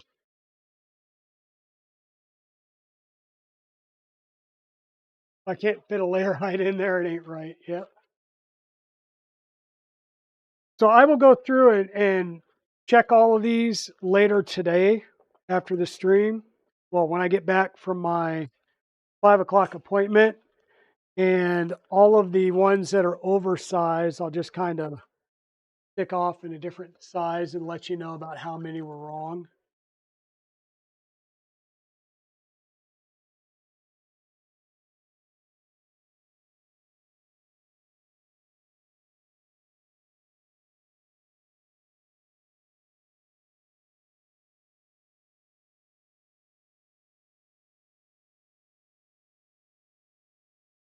Now, what's up next in our build saga? You'll go through the 3,000 you have there. Will you or will you have Chris 2? That sounds like a Chris 2 test, not a I'm the boss test. Luke seeks perfection to 0.025. Well, I mean, if it's good enough for CNC tap, it's got to be good enough for everything else, right? Uh-oh, linear rails. Now, once again, the linear rails, it said to, um, it said not to take the linear rails off of, or the carriages off the linear rails. So I'm assuming that that really does mean that these are whatchamacallit, pre-lubricated so that we don't have to do the lubrication on them. And of course, now I have to move some things around to get into the other box. So bear with me momentarily.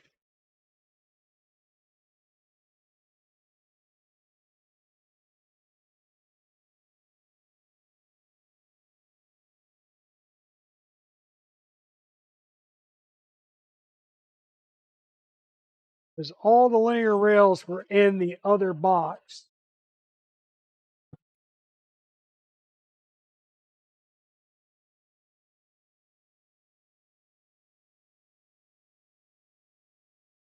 I don't know. Are all the linear rails the same? I don't know. It'd be really good if they were all the same. That's all the linear rails.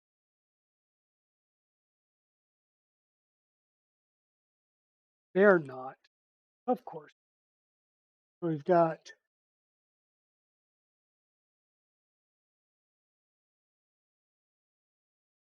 three different size rails. So probably Y, X, these would be our three. That would be the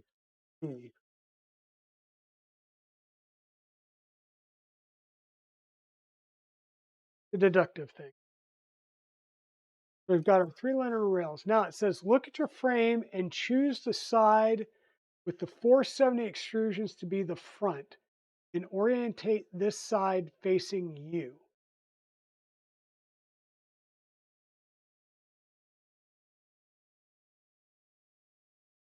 For the rest of this guide, printed parts and assembly contacts will use the nomenclature of front, back, left, and right. Multiple parts which attach to the same side will be designated as top and bottom. Lay the frame down onto its face. Locate one of the 335 linear rails. Move the blue paint.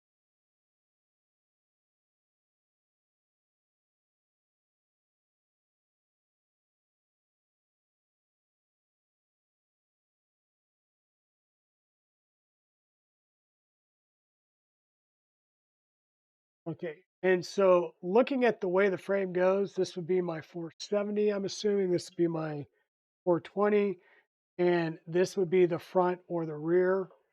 We're going to designate this one away from you as the front because that's the side I'm going to put down on the table like this. So you'll now see we've got these 2060 that we did as a vertical, which means this will be our front rails, right? No,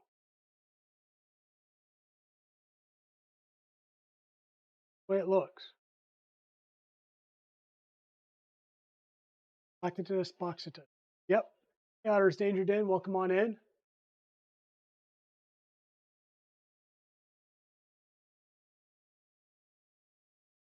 Let's just double triple check my size.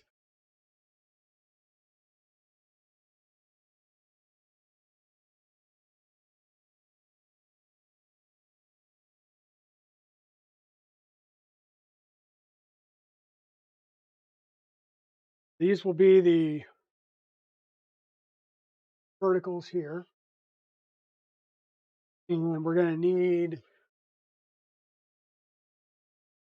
8 of our M3s.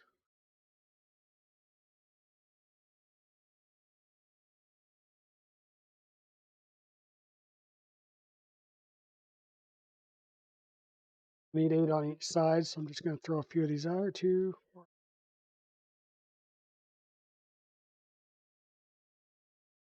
Throw a few more just in case the M3s are got some bad ones as well. Not saying they do, just being okay.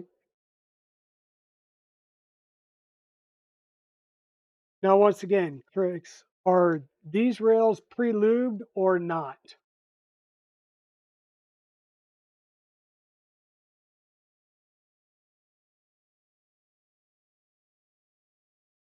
I'm not trying to jinx it. I just don't know.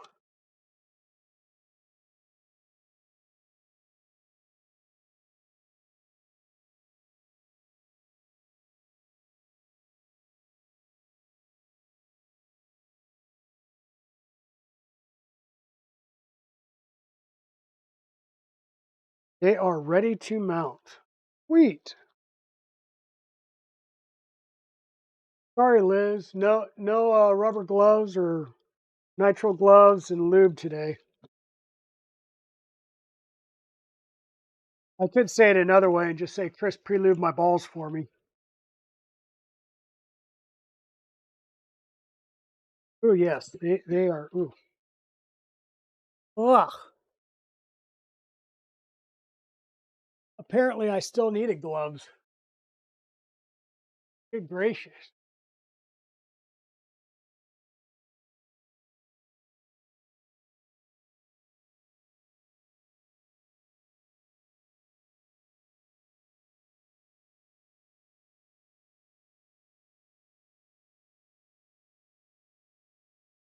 A little bit of light machining oil, huh?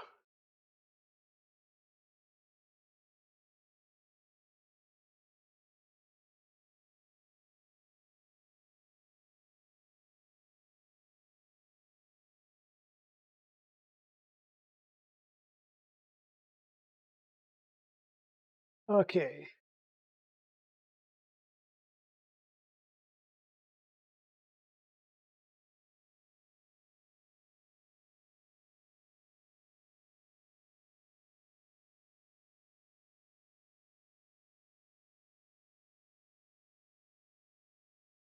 And we're going to do kind of standard for our Voron mounting.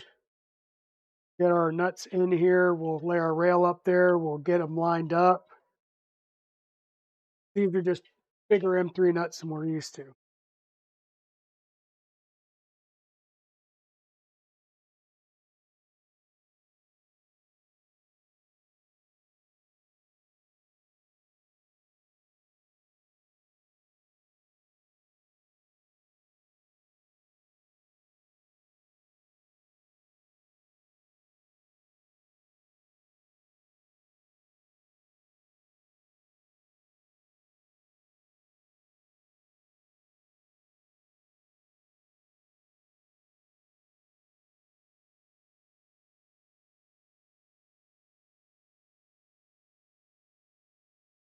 Oh yeah, I can definitely see how much vibration this thing's going to suck up.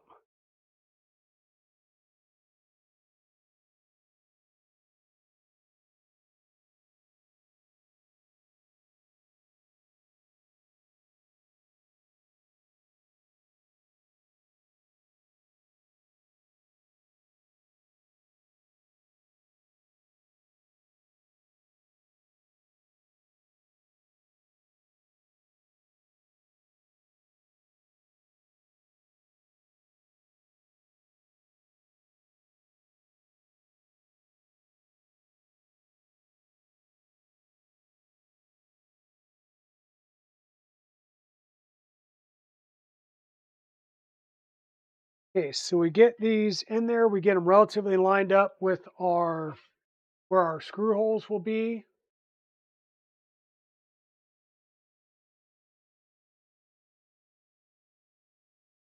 And we're going to use our alignment blocks, 3 of our alignment blocks.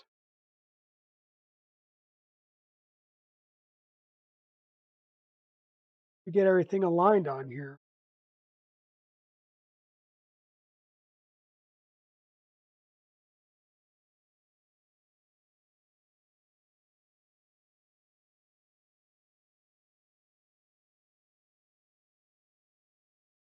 And then we can just move this up and down as needed for things to align. And we're going to use, what are we going to use?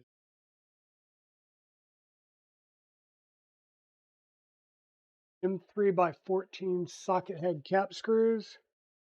Okay, M3 by 14s.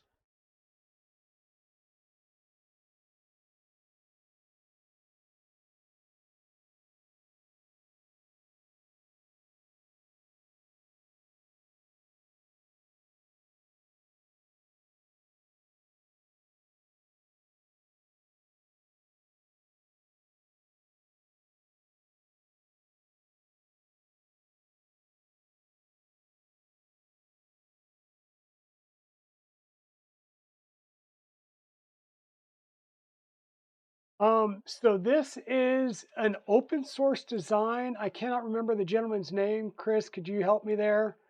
But this is a black box kit.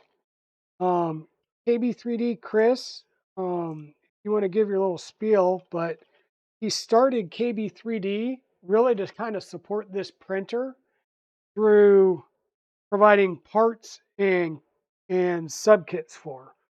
And this is a beta, or I guess not the beta anymore. This is the batch 1 of a full kit that KB3D has made available to the community, the community edition of this printer build.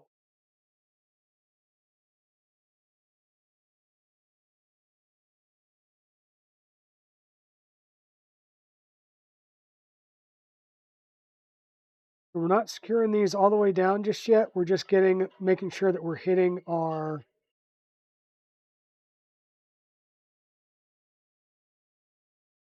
making sure that we're getting in our T-nuts. And you'll see me move this back and forth just to make sure that everything gets aligned on the T-nuts.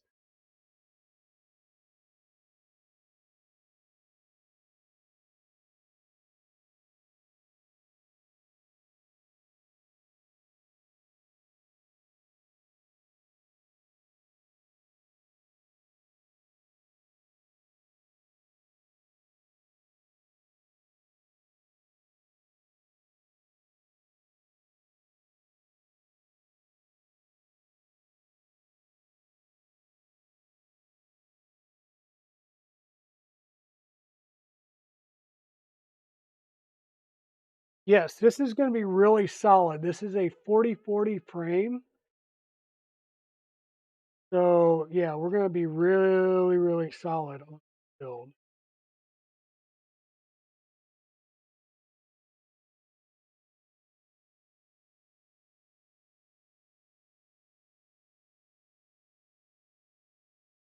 And sorry for continuing to throw my head in the way,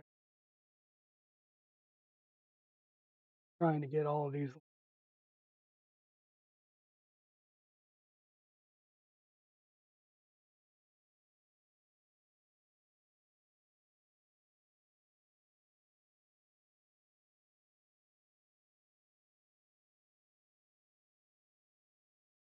So I know in a lot of milling machines that people will pour sand and epoxy into the frames to try and make them even heavier and reduce the vibration even more. Is that something that has been looked at with the black box at all?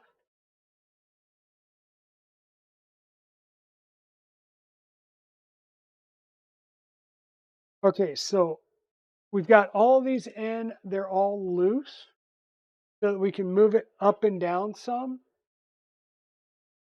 And we're using our 3 alignment blocks. It's going to keep this centered on the 40/40 rail.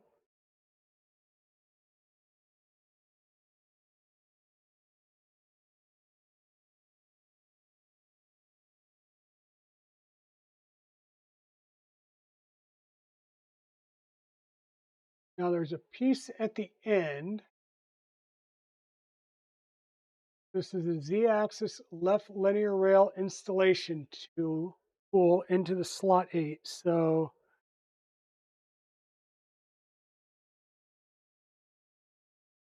LRZL. So it's just this little tool here. Got the tab. That tab's going to line up in the rail, and that tab is going to be down at the bottom so that it's flush against the corner bracket. Okay. So once again, the tab's only at the bottom on one side, and we want that tab be in the slot and flush up against the corner bracket. And then we'll just take our rail and push it down until everything locks in place right there.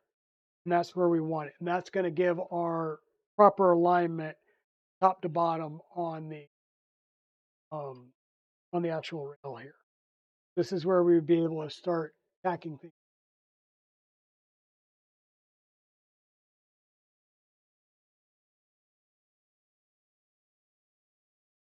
And don't ugga dugga the heck out of this, because you can start bending up the underside of the extrusion. So I'm just going to apply slight pressure from the top, pushing it down against the printed part. Make sure we're tight. We're going to start in the middle. We always start in the middle and work our way out. So we'll snug down these. Once again, I'm not ugga dugging them, I'm just snugging them. I want to go through and snug all of them.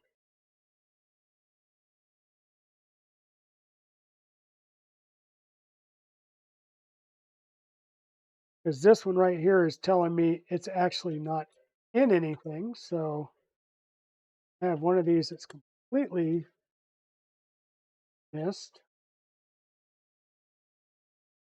I'll have to get that worked.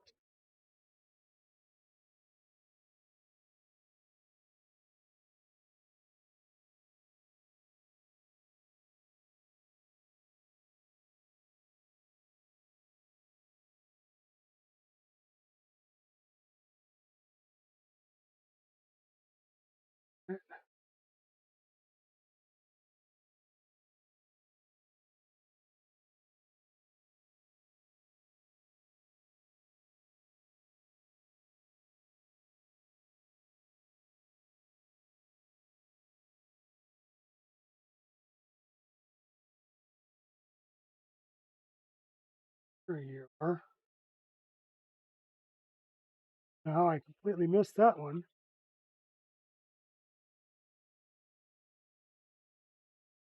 Good time to catch it though.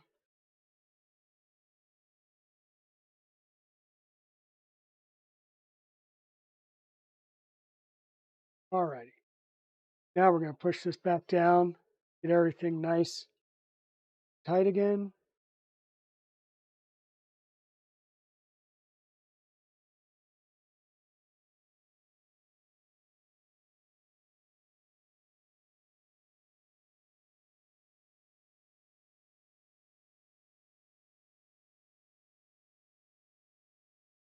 Where's your flashlight, sir? What am I supposed to be using a flashlight for?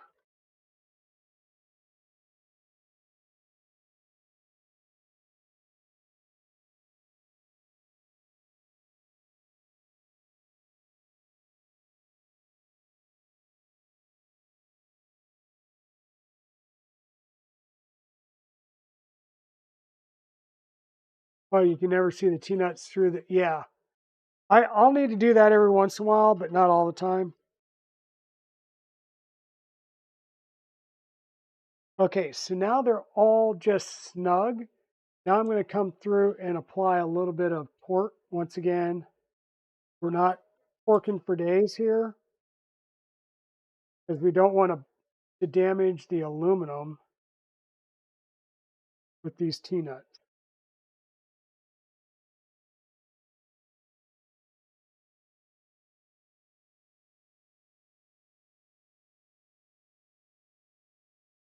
Probably doing about 1/8 of a turn here.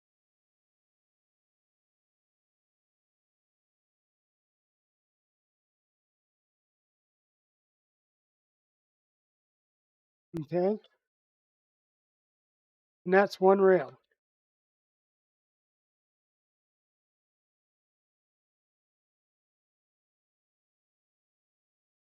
And apply blue painter's tape on here so your rail doesn't slide off, which would probably not be a bad idea.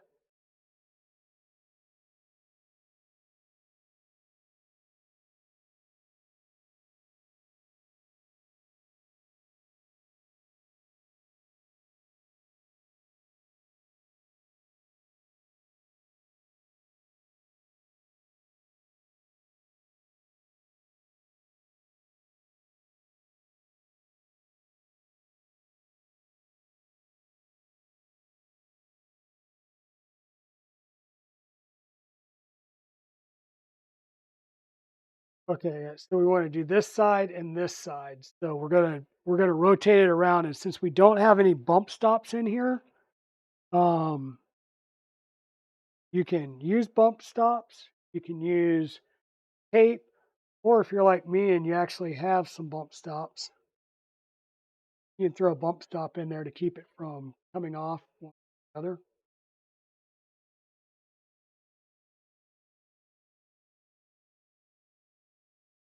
Get these out of the way for the time being. What we're going to do is we're going to pick this up and rotate it once again 180 degrees. And we're going to work on this rail now. Same thing, just different side of the printer. I'll move everything over so we have the visibility, better visibility. And we're going to pop open one of our rails here.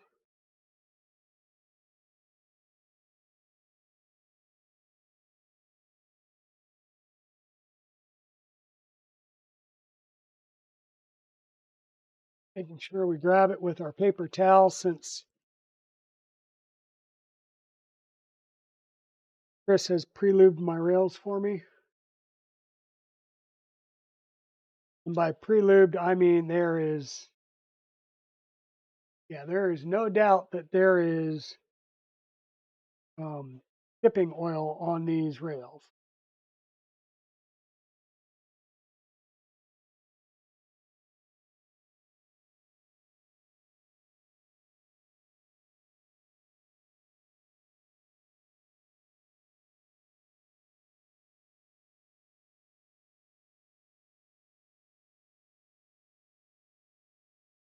Need to make sure I put them in the same orientation so the LDO's going in the same orientation.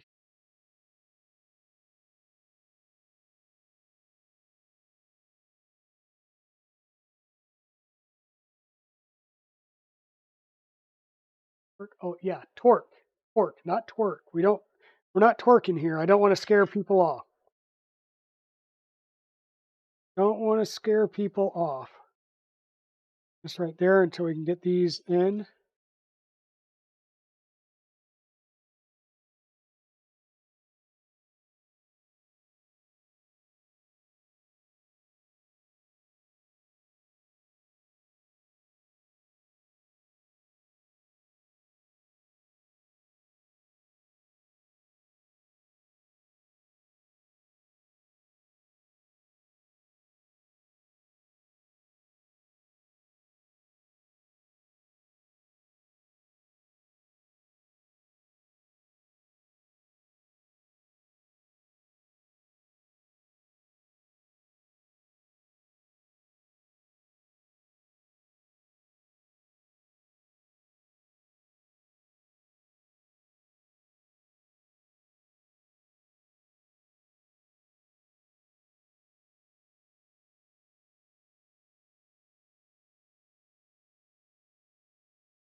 Okay. Now let's see if we can't do a little bit better job of lining these up with the actual holes.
Oh, screws started. Extra lube for DD72. Yep. Yep. You definitely lubed them.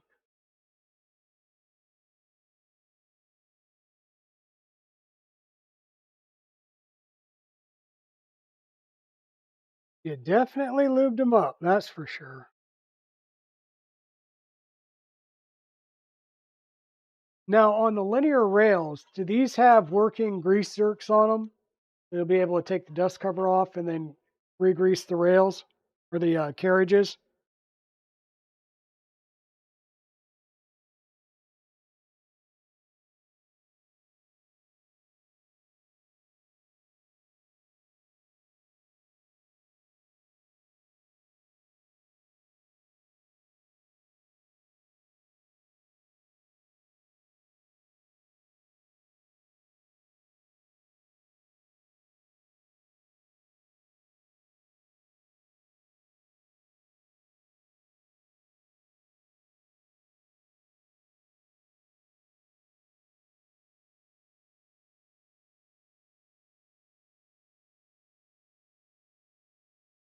Oh, definitely go lurk. Chris. Got to make the pancakes for the kids.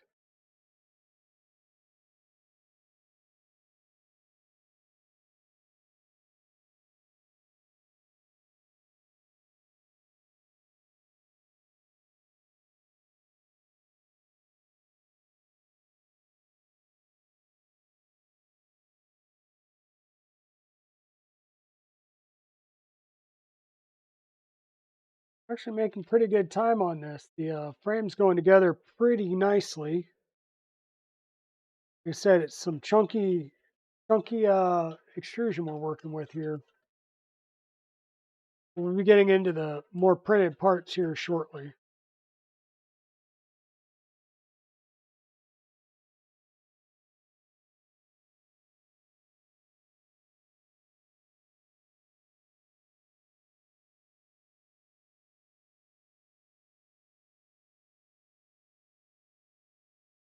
Okay, same thing. We'll take our printed end piece, put it down in that slot. We'll slide our rail down against it, making sure it's nice and tight. We've got our blocks holding everything lined up side to side on the rail or on the extrusion. We're going to start here in the center and work our way out, just snugging these down.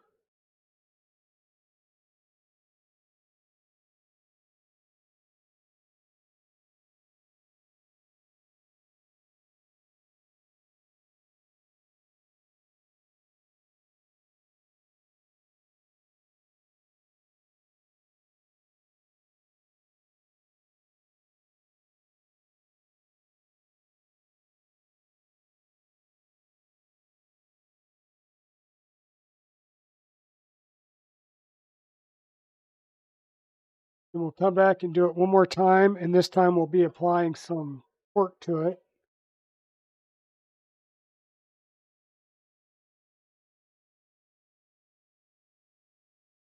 And we're using our Mark 1 elbow and ligaments to find the torque for these. I could break out my torque wrench and use the torque values that we did on the K3. These should be good.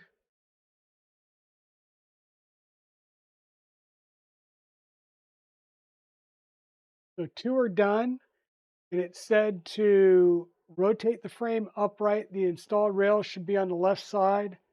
So we're going to bring this up upright.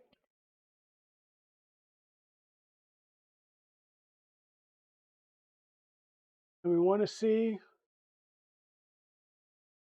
where are we at. No, I've got them here and here. Yeah. So here's my cross beam. So let me rotate it towards you. So we can compare it to the screen that we're looking at. So we've got our cross beams.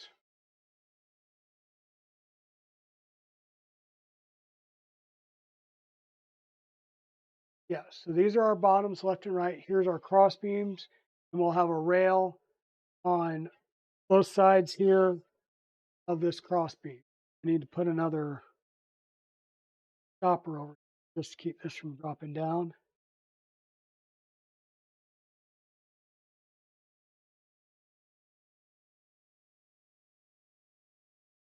Stopper, one above, one below. There we go. Okay, so that's where we're at so far here. Okay, Westry, tell mom we said hi. Go have fun with mom. Once again, here's our vertical. There's our sides going. We'll have a rail on left and right.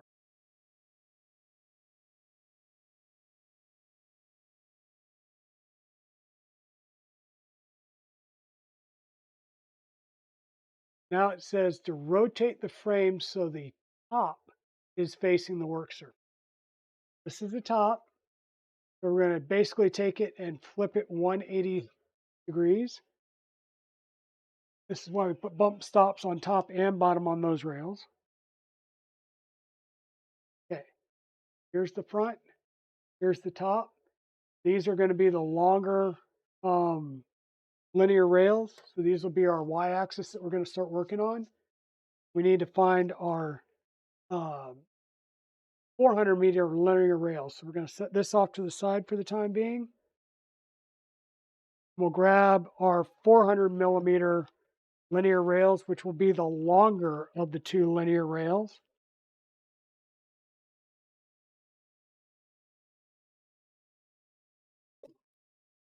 Sorry about that, folks. We're going to insert 9 of our M3 slotted nuts in here.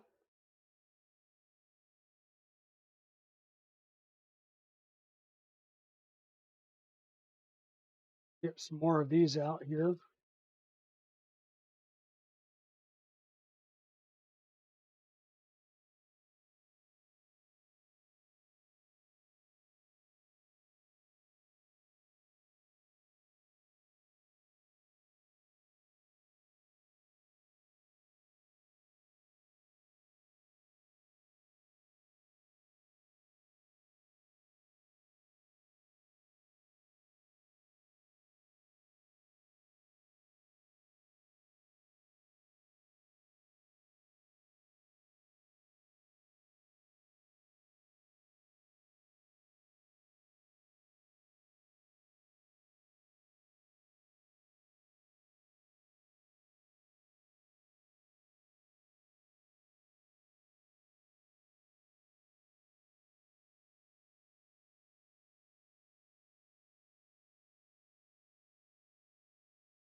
Okay, so there's our 9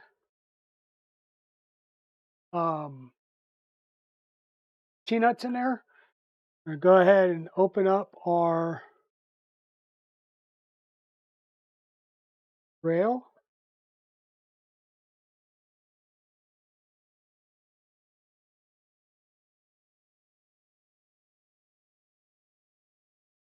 And grabbing our paper towel because Mr. Chris really worked on lubricating our rails for us.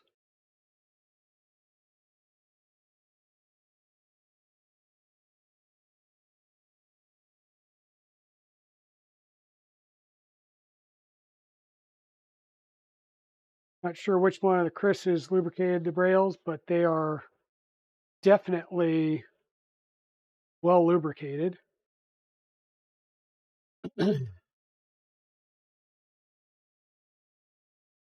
We're just going to set this down. We'll line up our holes for our T-nuts, and then we'll work on getting things put in place and tied down like before.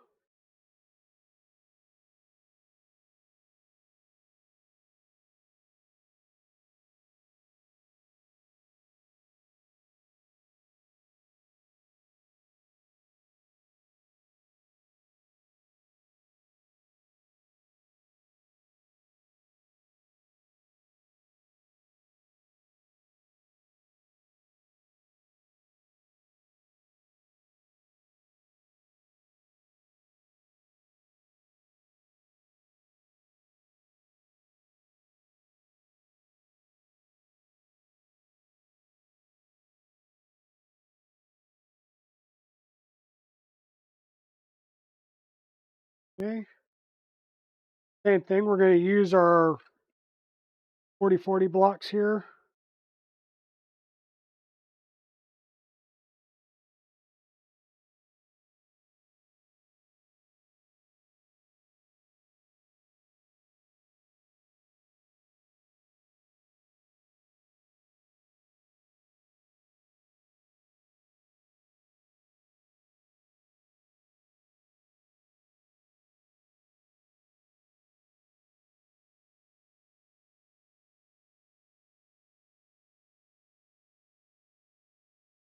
Gonna use our M3x14s again.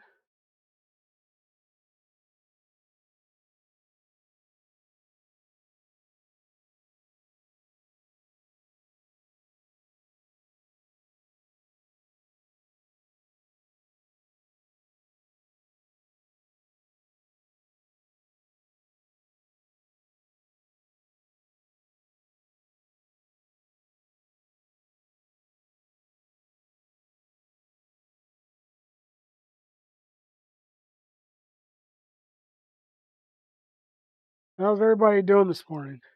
Anybody got any plans for today or have any big weeks heading heading into any big weeks? No, I'm supposed to find out tomorrow afternoon what our new organizational structure will look like after the company just did a restructuring.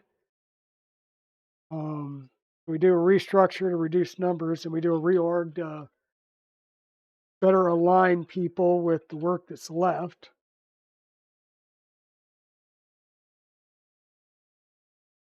And Mrs. Dragon leaves Wednesday for another trip out to Colorado. We'll be out there for a while.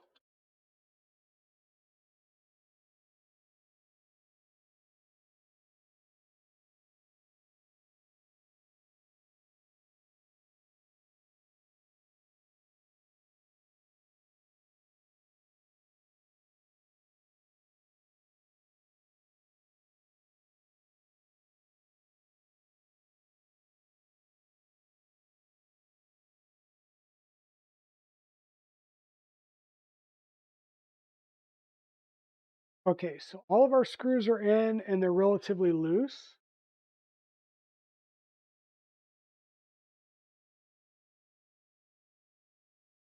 Found out today that you can get a half-gallon of Panera Bread's Death Lemonade. Oh, really? And Terra Bread, huh?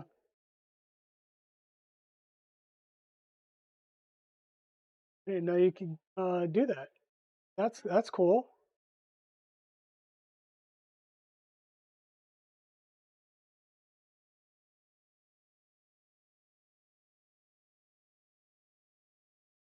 After you've loosely attached the first, move the MGN12 rail again until holes line up, blah, blah, blah. Repeat until all 9 screws are loosely attached.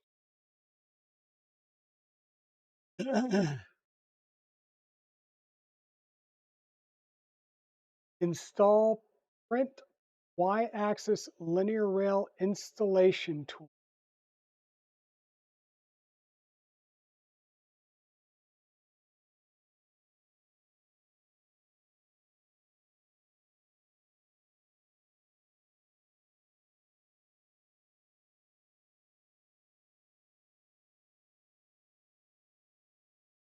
Okay.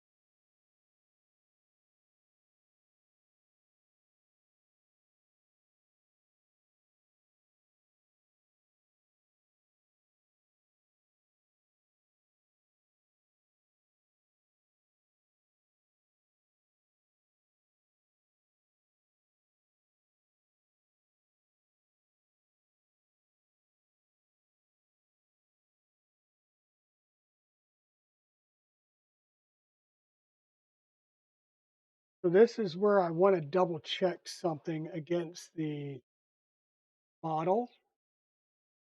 So I'm going to come back over to the full screen and look at our model and see if we can tell. So we've got these are our front.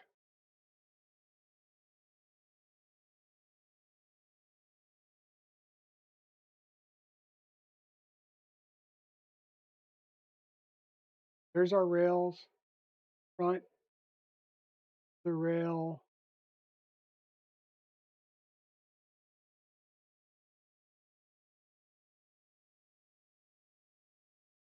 rail, rail, rail in the back.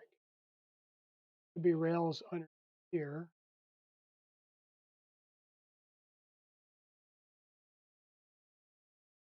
what I'm trying to see is on the rails underneath here, they offset towards the front of the machine or the back of the machine. Looks like they are offset towards the backs. Once again, these are the so it's offset towards the back, and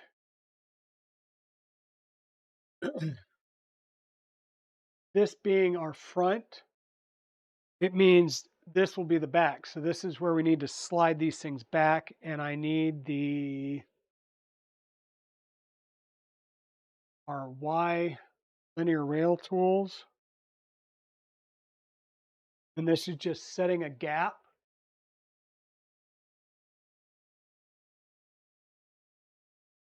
So this is just going to sit in here and give us a specified gap. We're going to take this and slide it all the way back against it, just like that. Once again, we can apply a little bit of pressure here, and we'll start locking down our screws from the center out.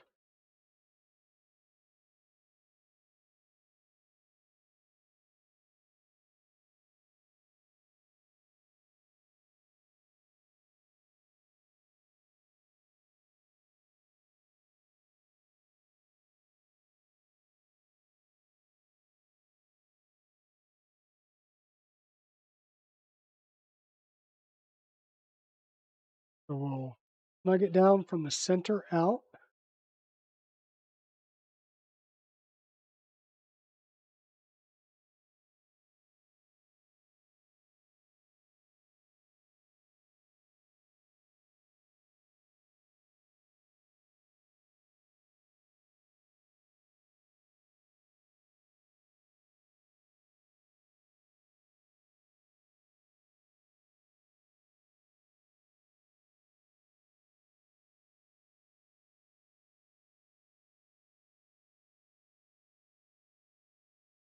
Okay.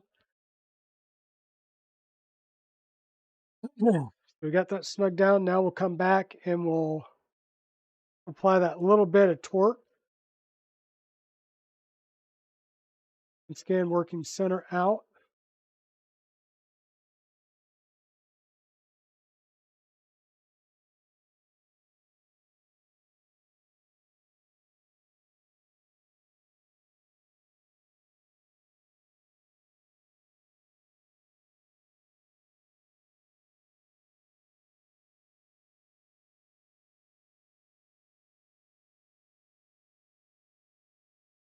Okay, so that's the linear rail done.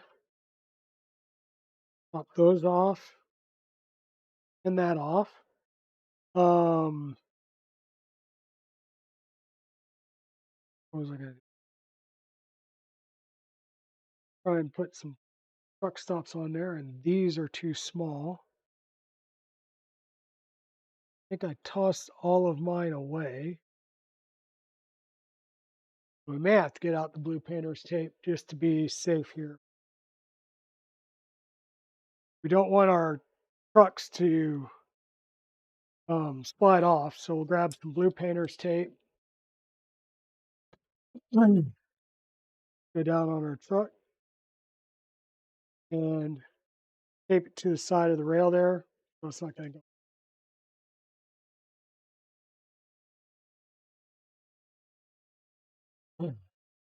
We are then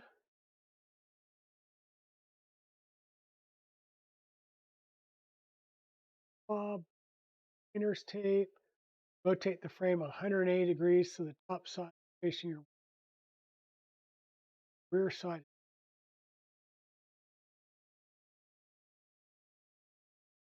Heat the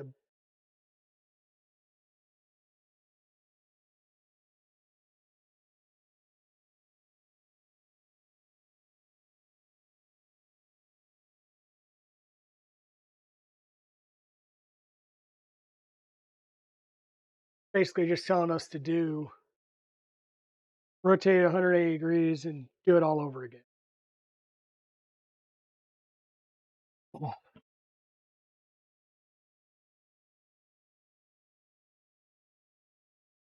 And when we use our spacer to align that rail, we're going to put it on this side, and that rail is going to be slid towards the back. So we will need 9 of our uh, M3 T-nuts.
I have a T-nut in here that doesn't have a spring-loaded ball in it. Dig it out.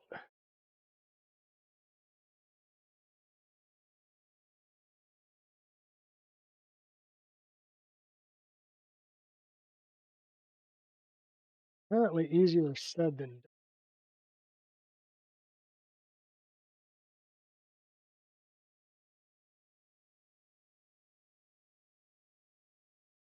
Maybe we'll be okay.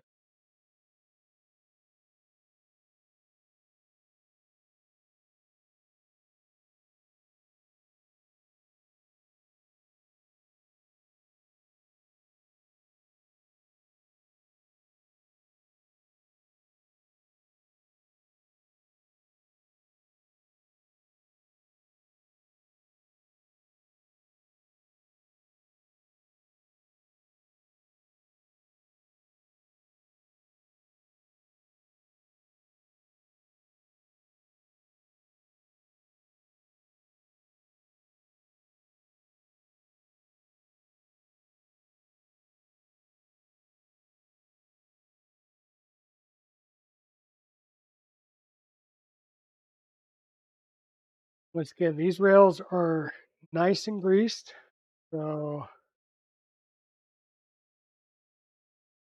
nothing to worry about there.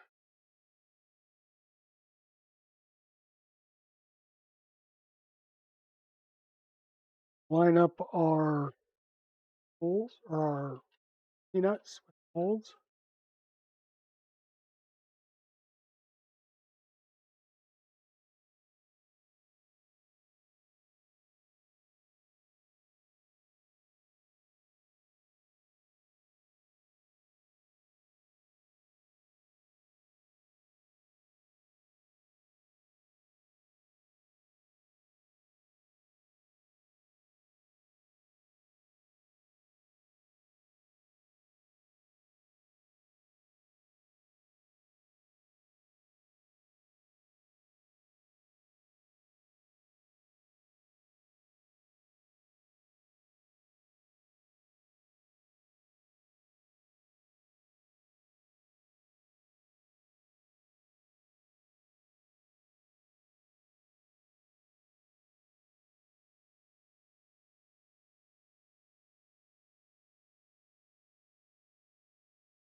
What else is everybody looking at as far as machine builds these days? Is there anything that people are looking for as far as a new machine?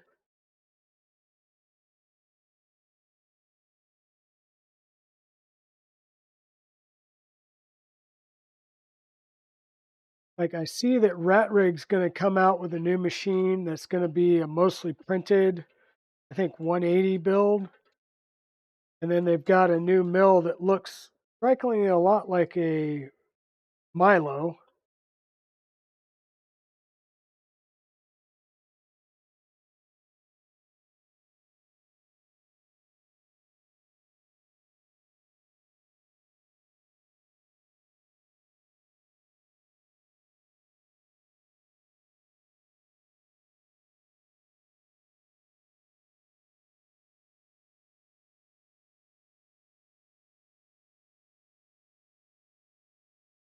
And I think it was going to be using some chonky extrusion as well, just like this.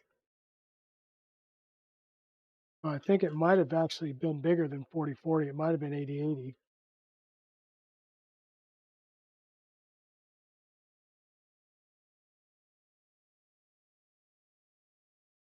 Okay, so everything is in and loosely tightened. Now we're going to take our block, our spacer block, and we're just setting it on there just like that and pushing it up against the what'll be the rear rail. Then we're going to take our linear rail, push it back up against it. We're just using this to be a spacer. We've got these to align it left to right. And then we'll just start tightening things down. The center out, once again, we're just snugging this first round.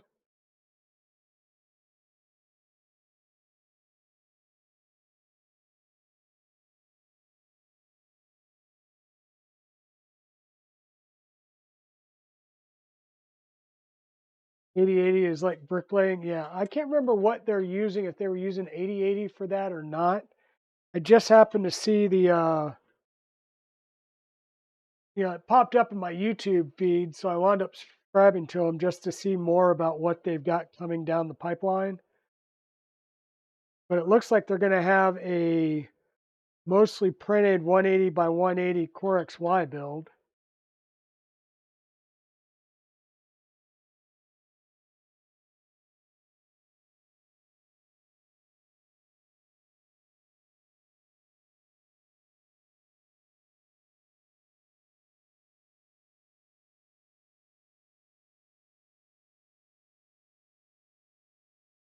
Okay, there's that done. So we've got the two front linear rails. We've got the two um, Y carriage linear rails.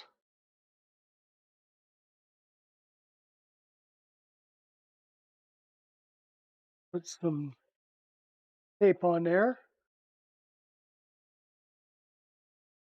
Now what's next? I think we have at least one more linear rail to do. And once again, the Y linear rails are offset towards the rear of the machine. These are the front, will be the rear in the current orientation.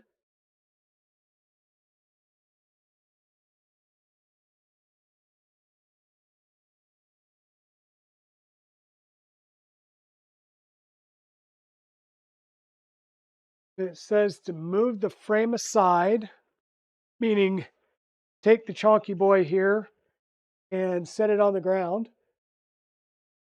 And this is where we're going to need a 395 millimeter 2020 extrusion.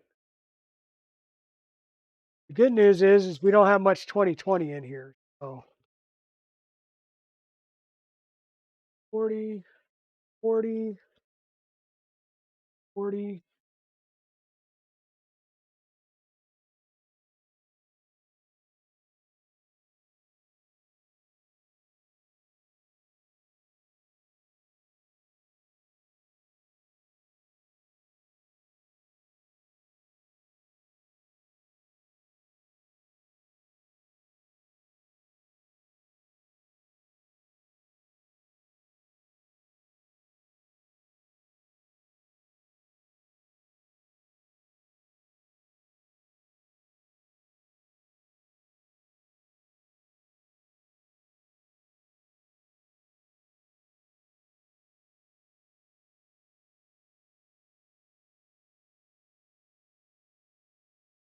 All righty.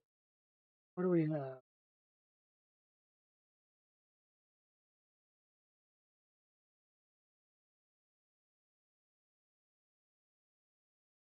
Looking for 395 2020.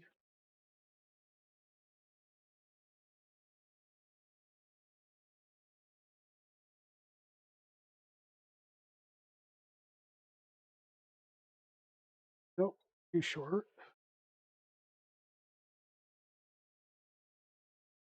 Also too. This-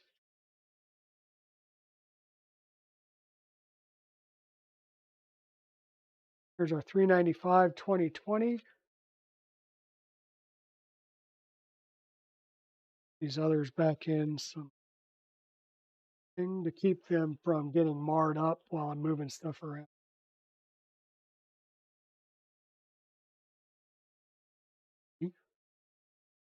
Maybe not. I'm not going to fit.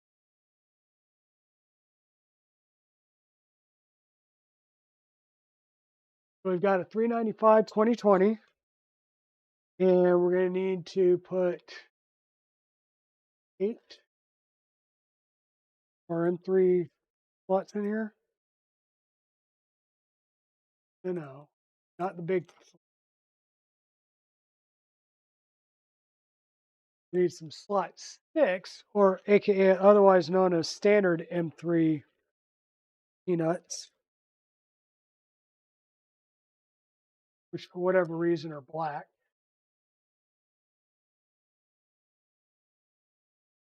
Hey, how's it going, Daddy Wazzy? So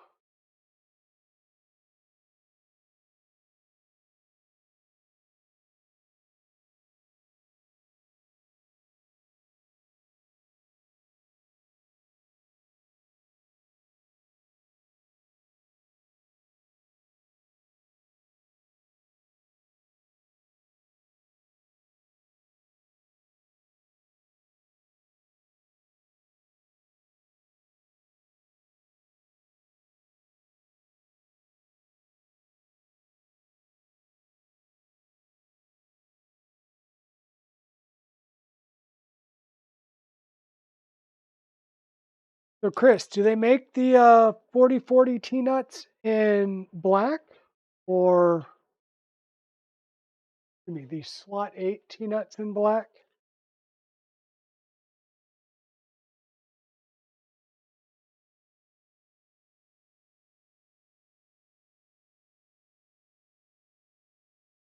These are the M3 by 14s. Which one is there? Trying to stay organized.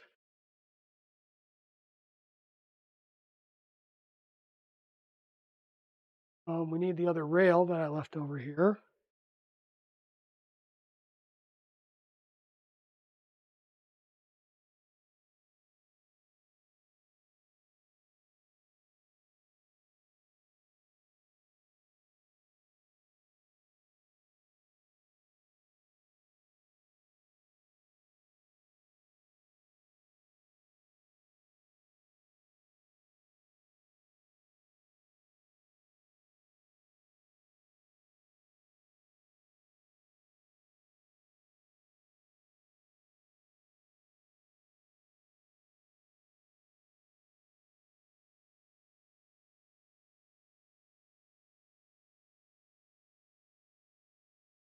Oh, okay. So 40,000 pieces in order to get the black ones. Yeah, that I could see where that could be a showstopper. That's for sure.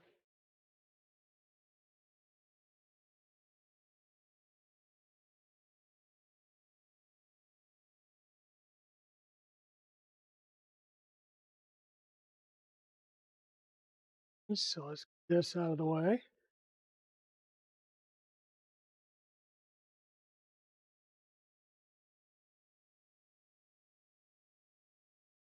We'll do the standard and get all of our things lined up.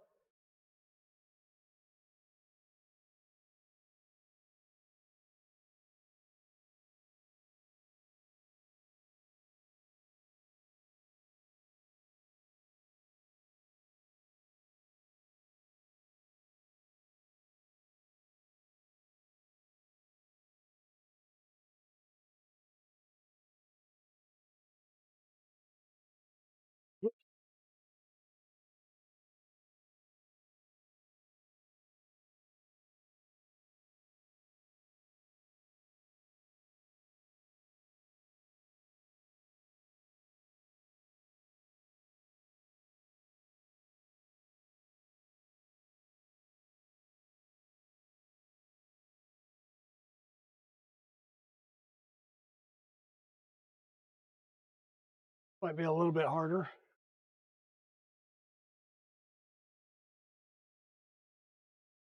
Now we're going to use a different set of blocks. Um,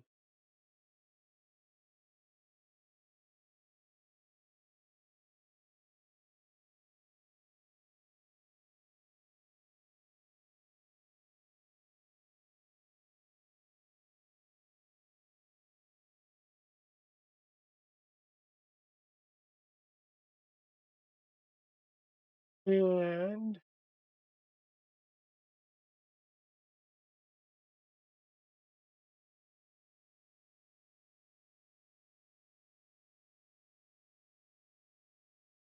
some 3x8 stockhead cap screws.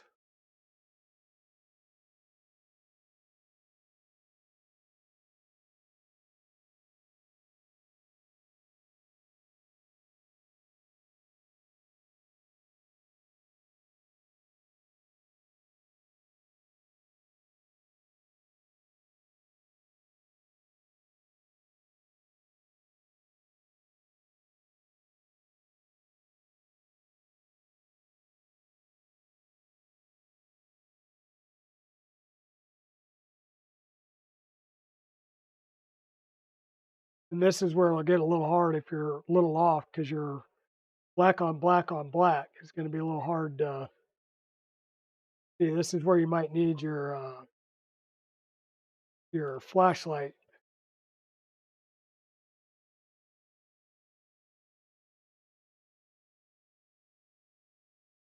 Hey, Mr. Wizix.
Going to short air brake.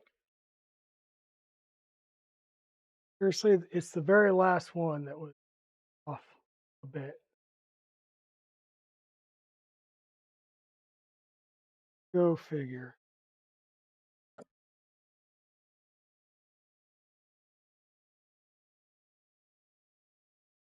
Okay, we have all of these on there.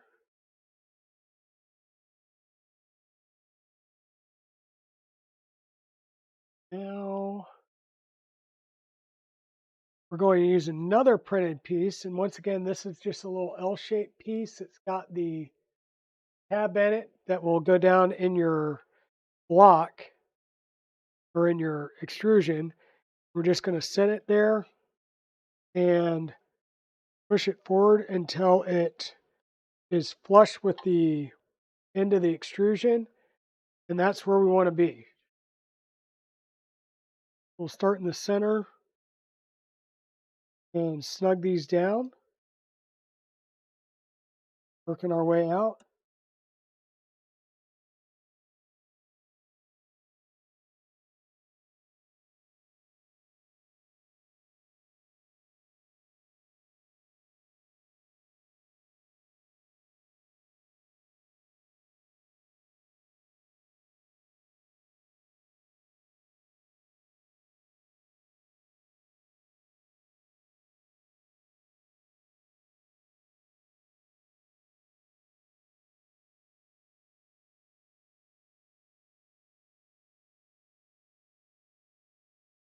There we go.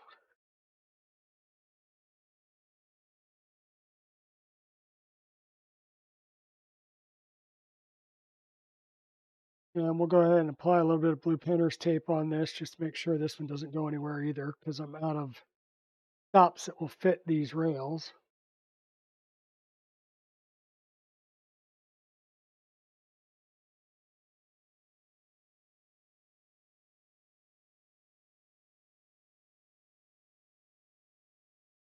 Z-axis support. So we're going to insert two M4x6 Rollin nuts on the 2020 extrusion as shown. So it shows that we're going into this side of our extrusion and we're doing M4s.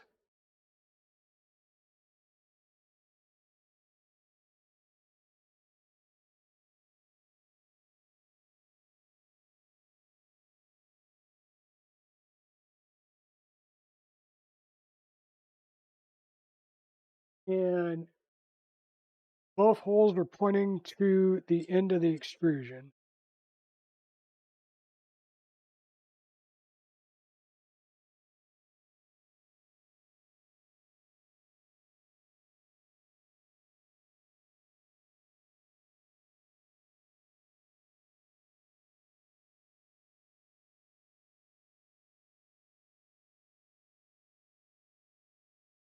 And now we're going to need our first printed part, our true printed part. Okay, and I'm going to get some things out of here just to make it easier to find said smaller printed parts.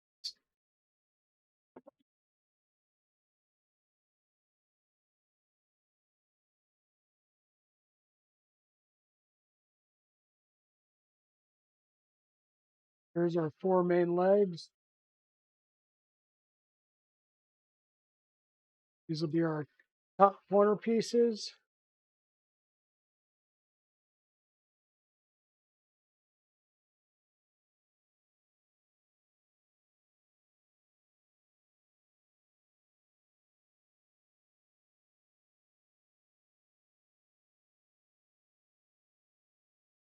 Do those in now.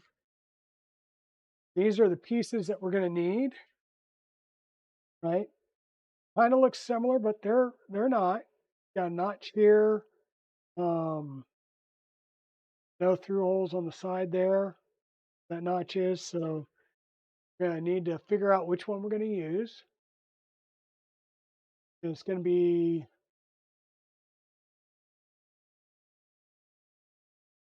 this one, right? So the two vertical holes and the two horizontal holes. So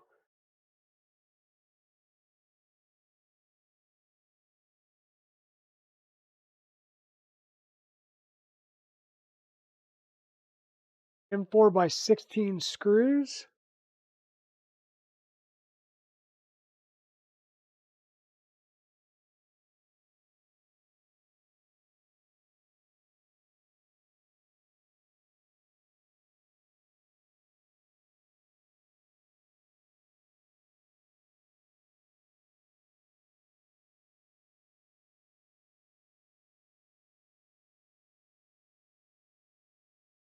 So for now, I'm just going to try and get these lined up and get the screws started.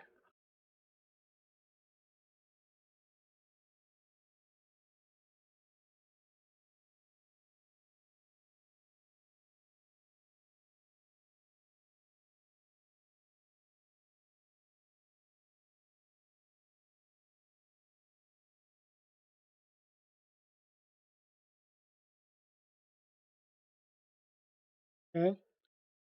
Then we're going to stand the part up on our table and push that down so that everything's nice and flush at the bottom of the table. And then we'll tighten these up.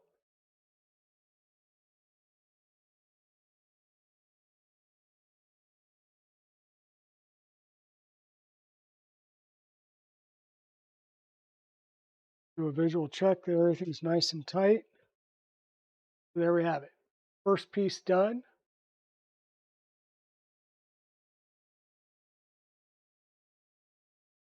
Now we're going to put 2 more at the other end, once again with our screw holes facing the top of the extrusion or the open end of the extrusion. Something tells me we're going to use this piece.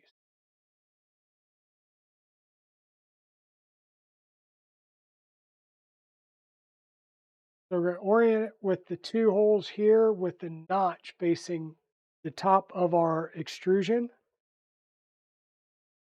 We will need a couple of more M4 by 16 screws.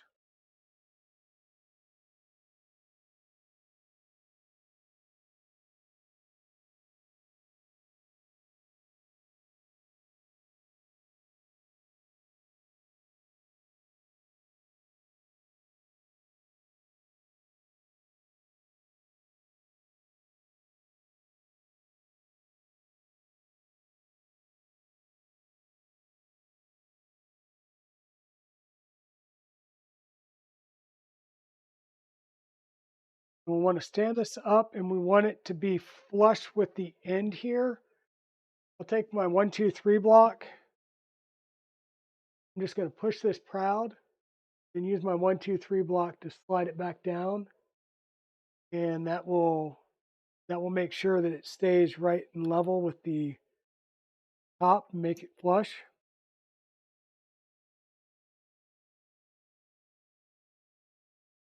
Tighten those down. We'll double check with our finger. That is nice and flush with the top, nice and flush with the bottom.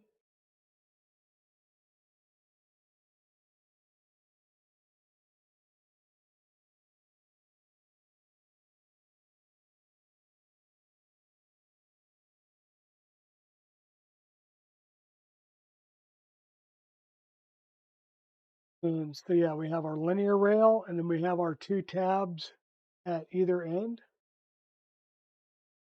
Bottom one down here having the 2 extra holes in it. Now we're going to need our assembled frame back up here. So let me move things out of the way.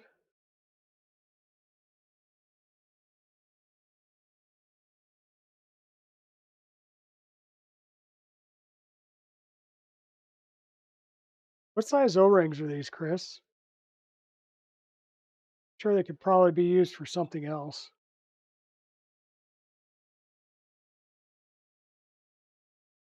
So we'll bring our frame back up and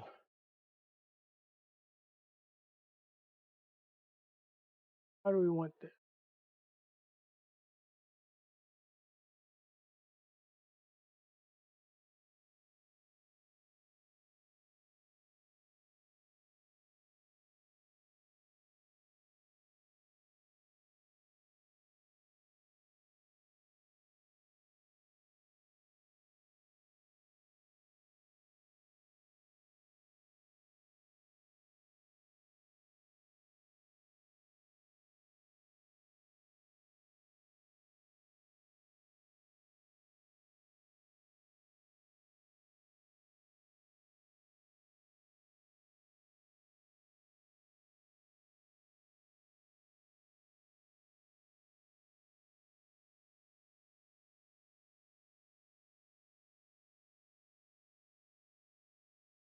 Still kind of confused, but I think what we are seeing there is the Y rails or the Y rails is what we're seeing as the linear rails.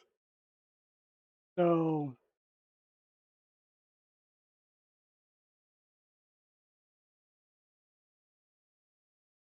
what I've got here is the back.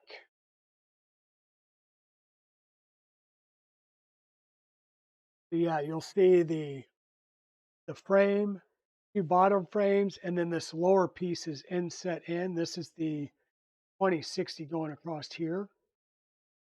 We're going to put 2 M4 slot 8 nuts up here. 2 of our M4 slot 8 nuts.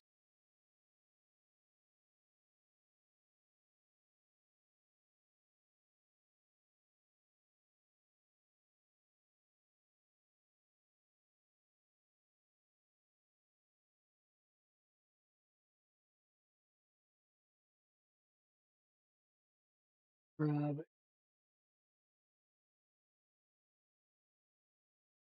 I'm just going to grab a known M4 screw. That one's good.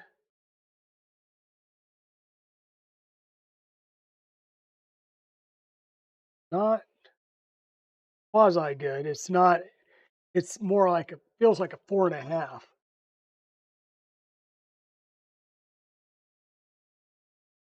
Go straight through.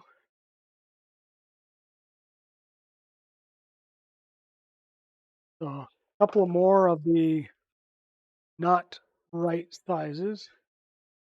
And we want these so that the holes are facing.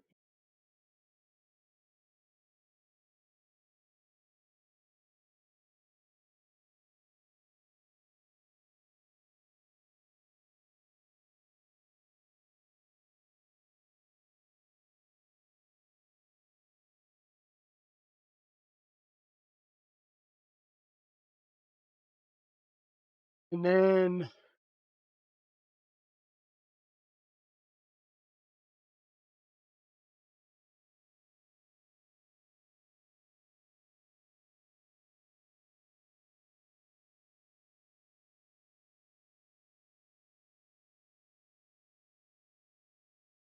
we're going to do 2 M4x6 slots on this side, be this very top side of the 2020. So we need our 2 of our 2020 M4 nuts.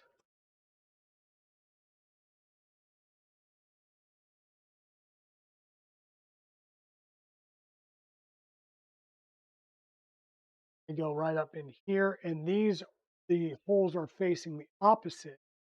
They're facing the outside away from me. We'll kind of eyeball line these up top to bottom.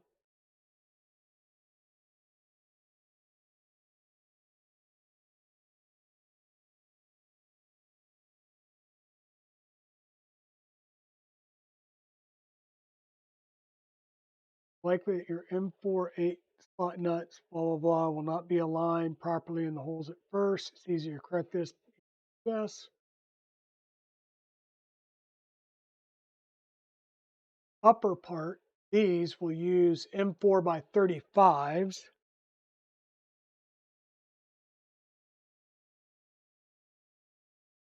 Hey, Aaron, how's it going? So the upper part is the part that has the tab in it.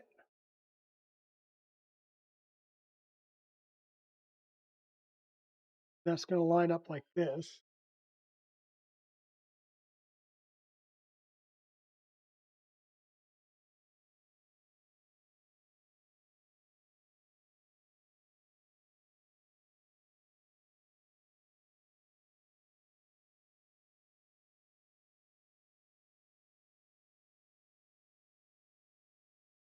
I'm going to start to get the one screwed in, and then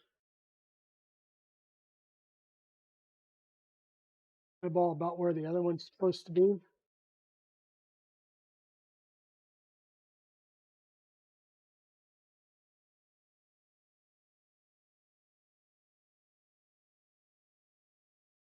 Two for two there. Now at the bottom edge, we need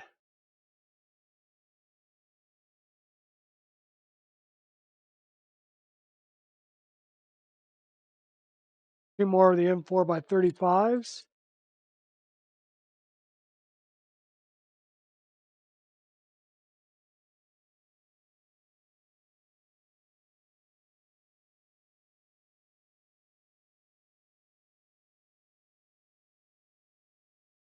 So how are you doing, Aaron?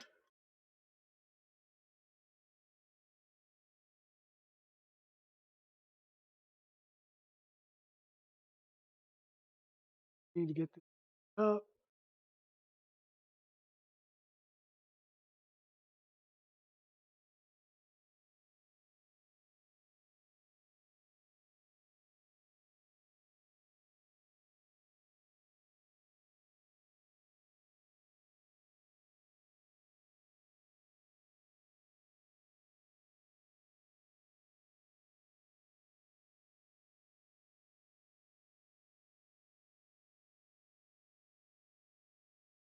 Okay, and I am not sure if these are going to line up in this facing each other mode or facing opposite of each other mode.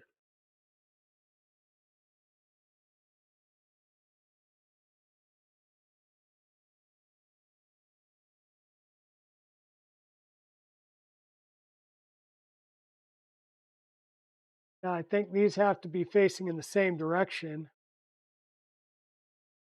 or they're not going to line up, pull the hole.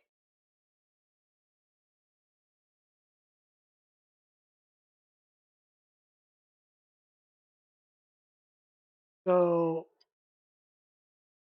um, hey, Breezy. Nope, wait. Yep, nope. Right.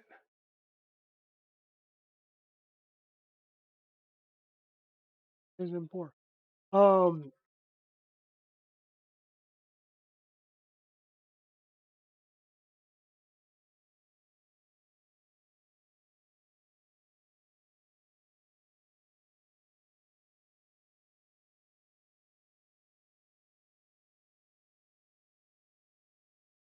so on these, Chris, I'm having to put them in the same direction for the slot. The M4 2020s have to be in the same orientation. They're not. There's not enough space between them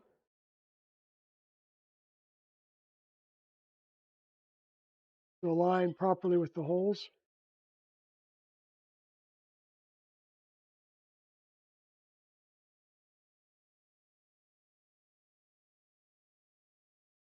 So how's it going, Aaron?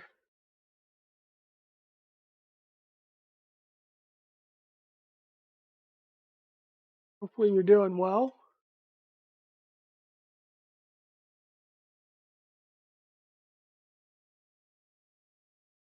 Okay, so all that is loose.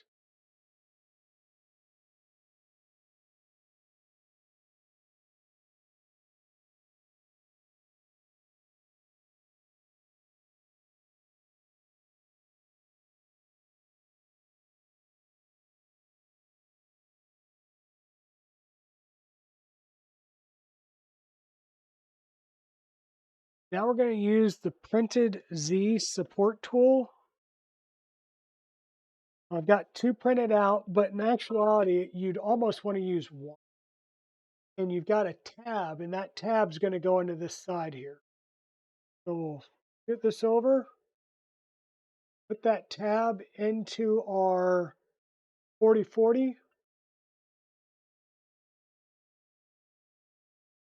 slide this up, and then we'll move this over.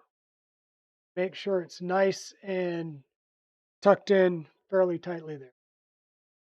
And it wants us to go ahead and tighten all of the top M4 by 35 socket head cap screw.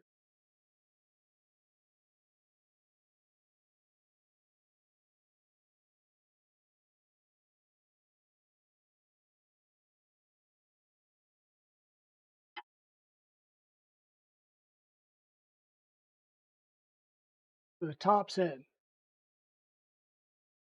Now,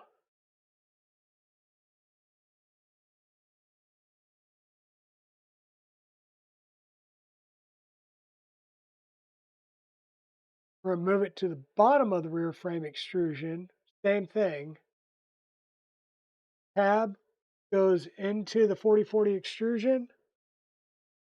We're going to slide it all the way down.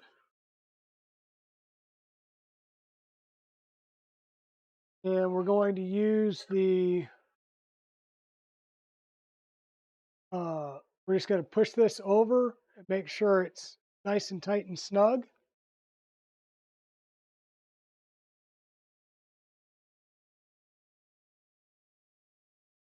Flush perpendicular.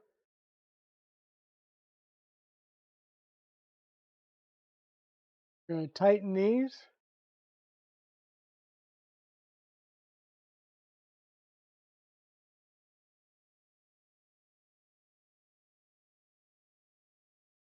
remove our tool, and just like that,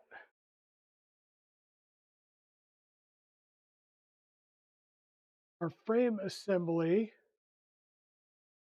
now looking a lot more like a printer. So we'll have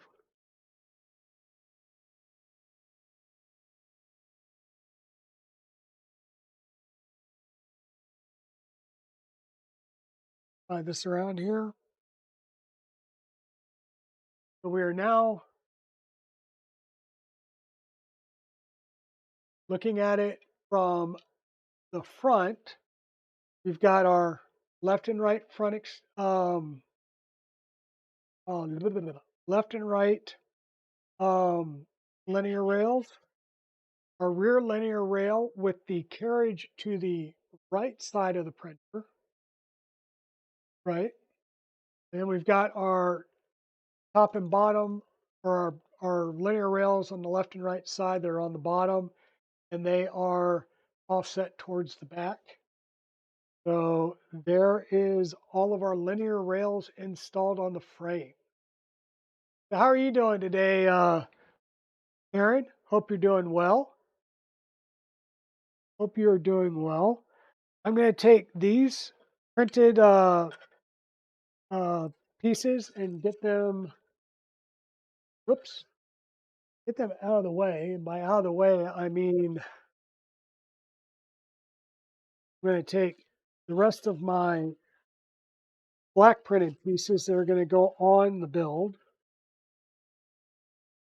and drop them in here, and then just take all of my tools and jigs that I've used and get them out of the way.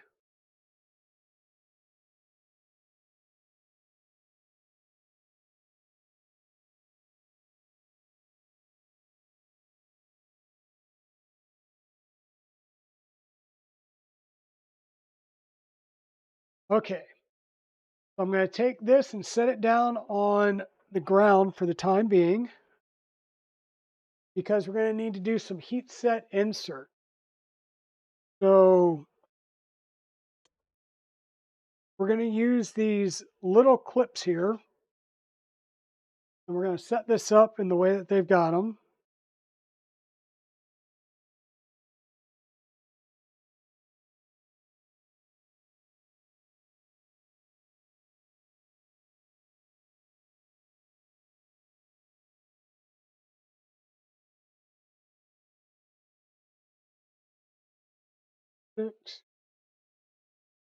And kind of mirrors.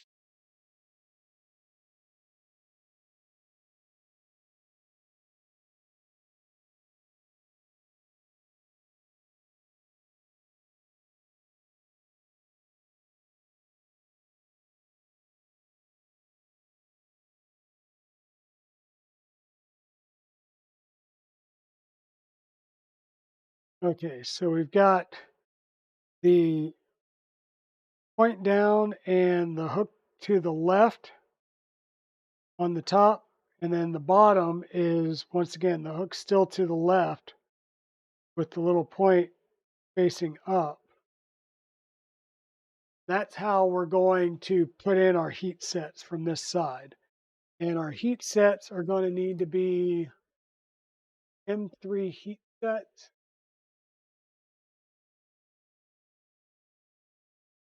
And it doesn't tell me, do we have more than one size of M3 heat sets or all? No, I have M2, M3, and M4 heat sets. So I need my M3 heat sets.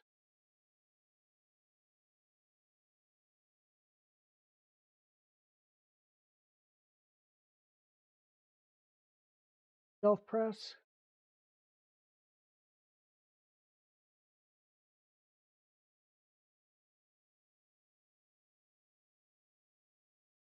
And let me grab,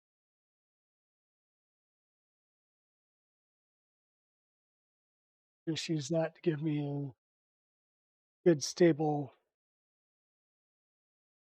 area to press down on.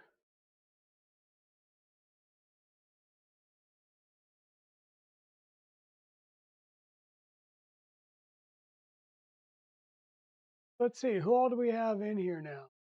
Take a quick gander. Users in chat. Two Wolf Designs,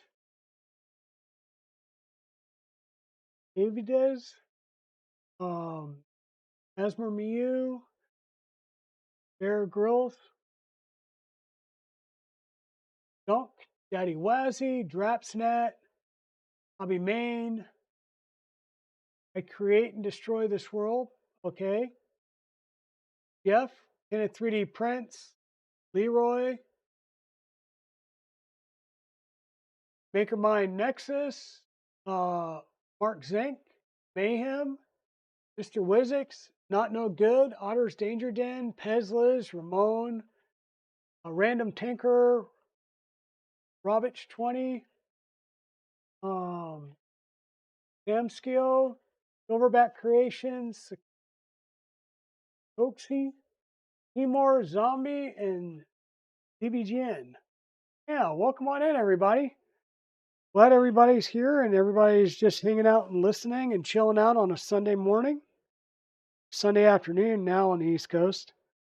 I've got about 40 minutes to go, and then I've got a hard stop so that I can get things put away, cleaned up a bit, and ready for an appointment that I have a little bit later. So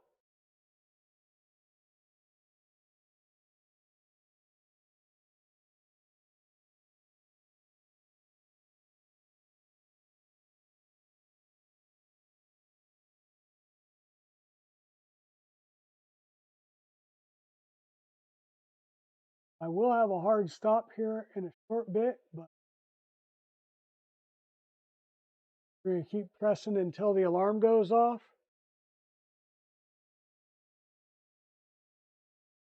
And it's very critical that you get these in the right order and in the right direction. So take your time, work your way through this, make sure you're getting these in the right order, the right direction, because you are going to need this same number, these little tabs.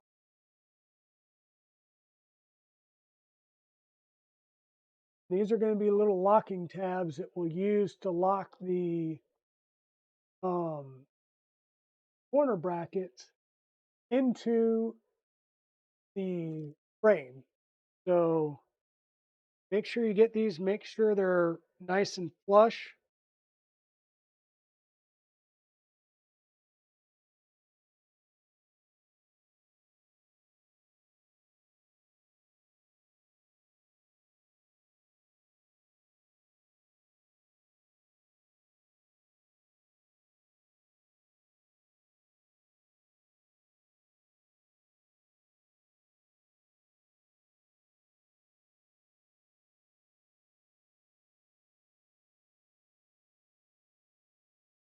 Oops.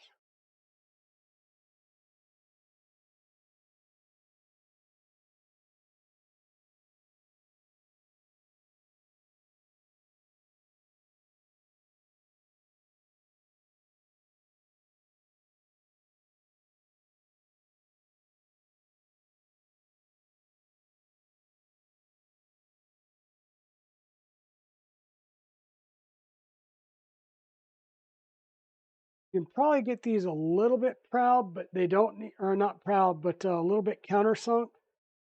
But be careful about countersinking them too far. Just need them just a tad bit underneath the top edge. Try not to burn yourself in the process of putting these into these small fiddly little parts.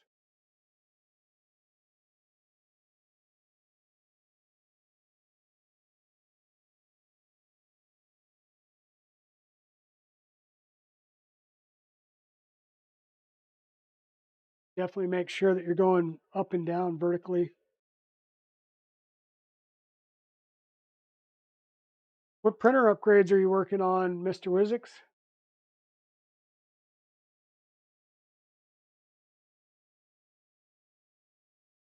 So for the folks that were on the stream yesterday, you know that my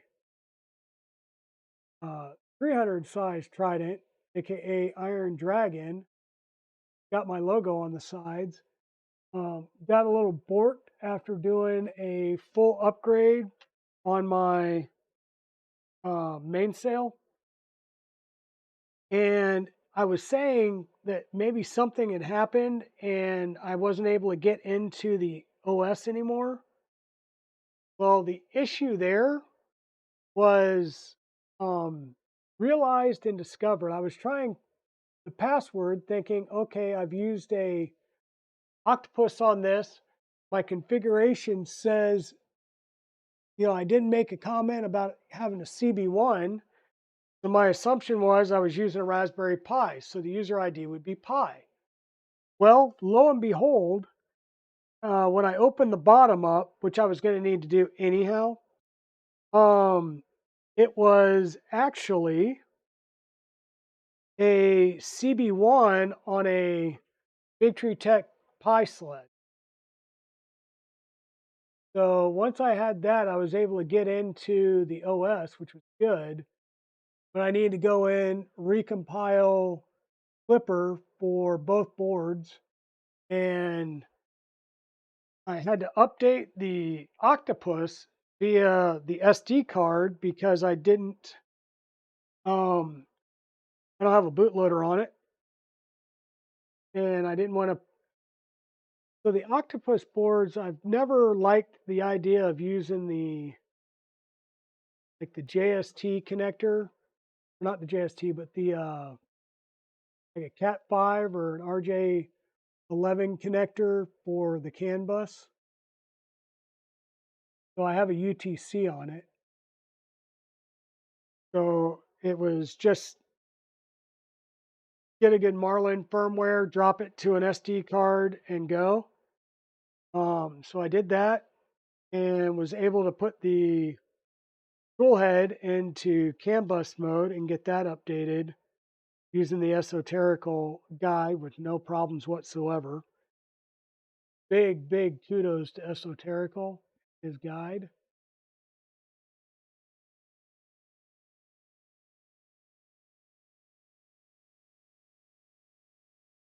Whoops.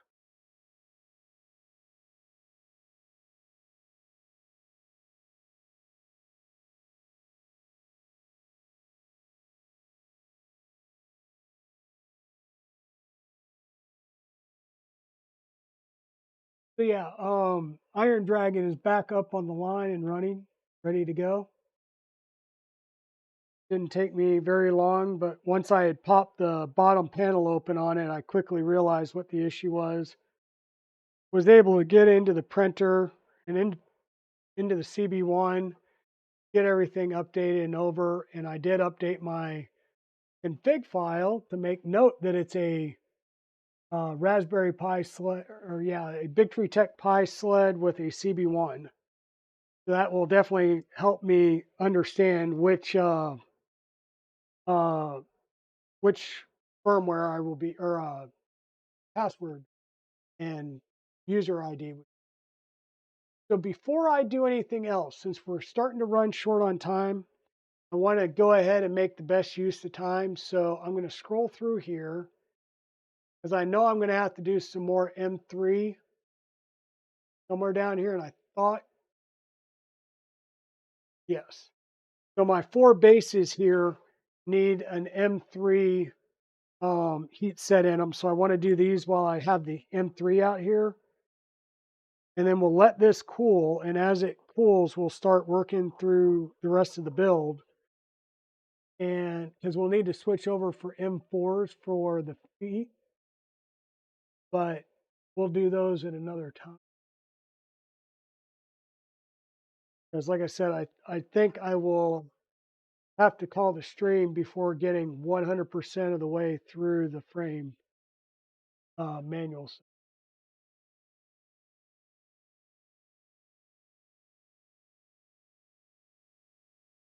But we're going to be close.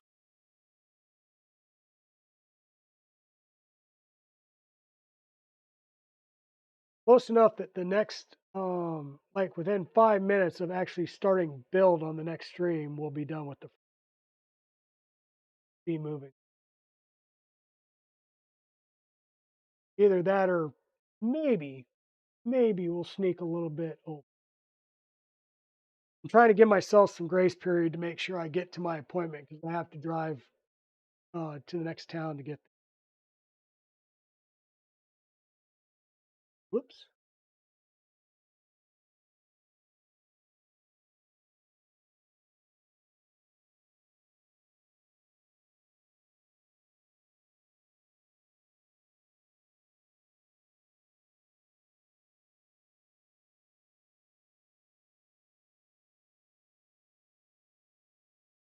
Okay. So we're gonna unplug this. We'll set this aside and let it cool down, and then we'll have to change the tip to the M4. Pop back up here. We're gonna need the printer.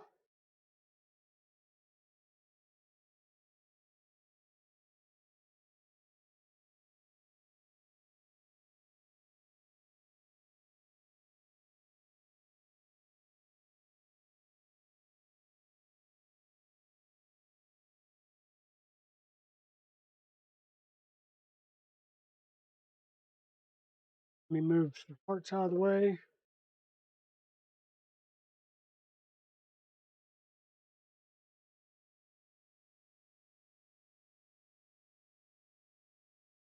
So we're gonna grab the printer. And it doesn't really matter which corner we start with. It does, I think, tell you, hey, start with this corner. Quite honestly, it doesn't matter. What does matter is that we're going to take one each of the two orientations, and we're going to use these to put into the corner slots of um, our extrusion. So we're going to take this one and use it up here on this side. So it's basically going to sit right onto the corner extrusion and slide in here. Say that like it's going to go real easy with no issues.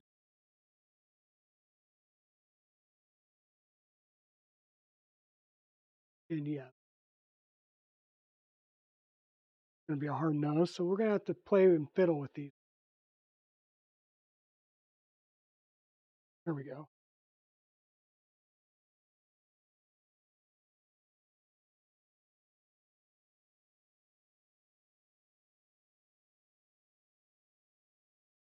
A little tight. Not too bad to get them in there.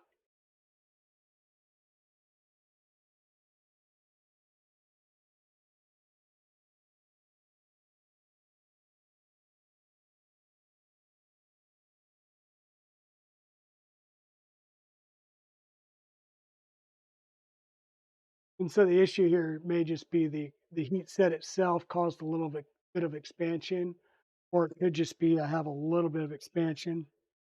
So one will go here, the other one goes on this side, and that one went in pretty easy, right? So let me see if I can't turn this cattywampus one way or the other. Show you guys what I'm doing. Turn it a little cattywampus. Okay, so one of these will line up and go in to one side.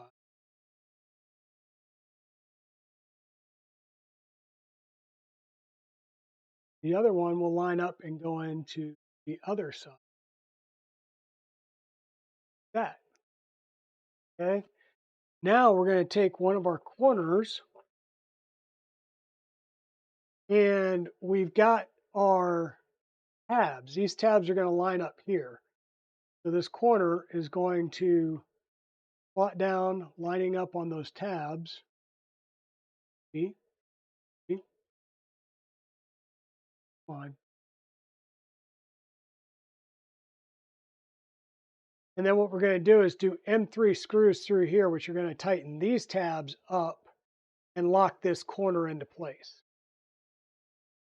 So that's what it's going to tell us to do next is we'll put the corner piece in and then we will use M3 by 10 socket head cap screws.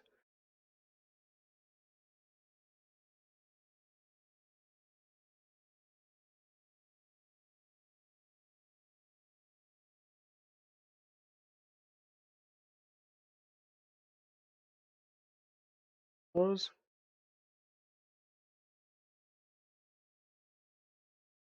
And we might need to use our ball end driver on these. And we're going to have to try and line these up like so. Push it all the way through. And then we'll just tighten this down. Now I'm not going to tighten this one all the way until I get the other one started as well. Cannot see it all. Got clementines on sale. Sweet.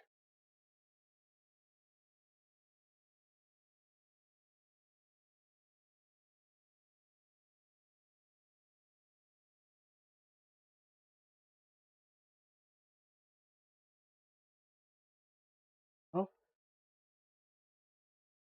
we're going to go until that screw is fully seated and it has pulled these two parts flush. Same thing over here. I'm going to come back here and now I'm going to start screwing this in until these two parts are fully flush and look like one contiguous piece.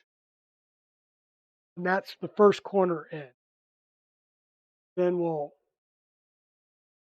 flip it this way, and that's what we're going to do on this side as well.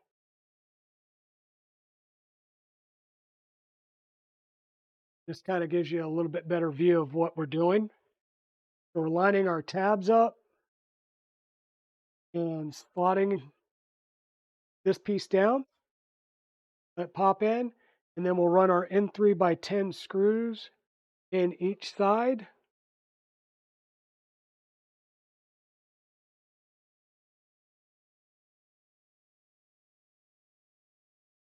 Push it through.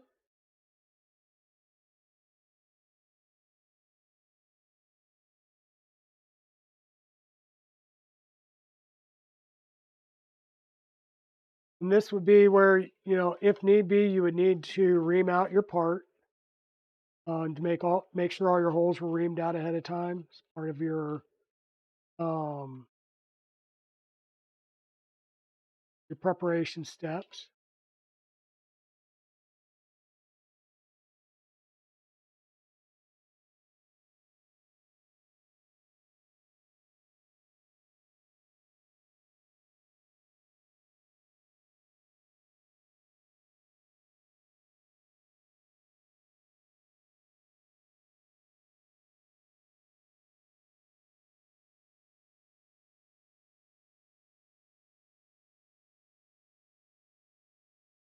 Seem to have an alignment issue here where something's not aligning right into the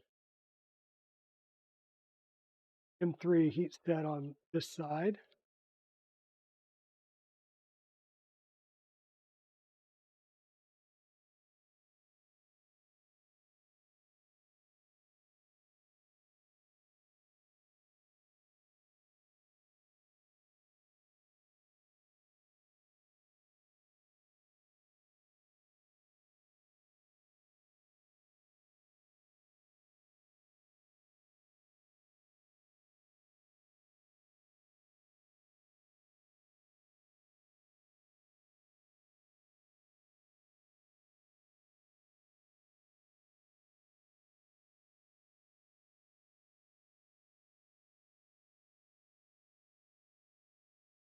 Of course, it's one of those things that once you get the thread started, then it'll no problem. But whatever reason, it is not lining up. I don't know why.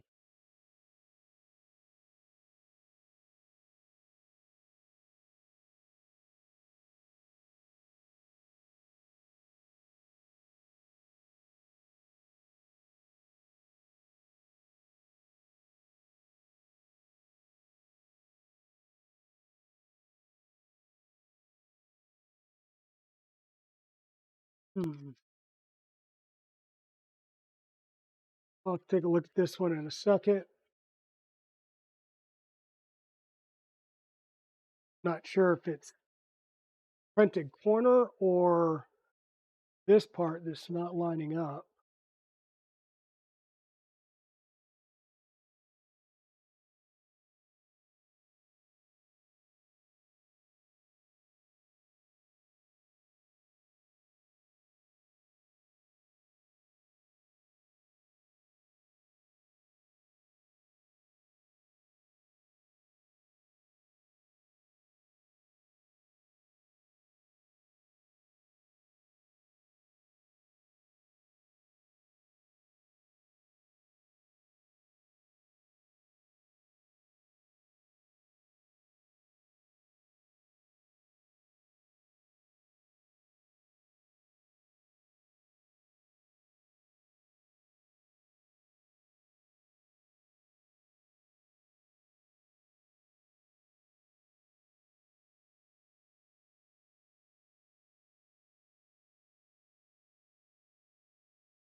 I'll take a look at that corner off stream. Keep going to the other corners.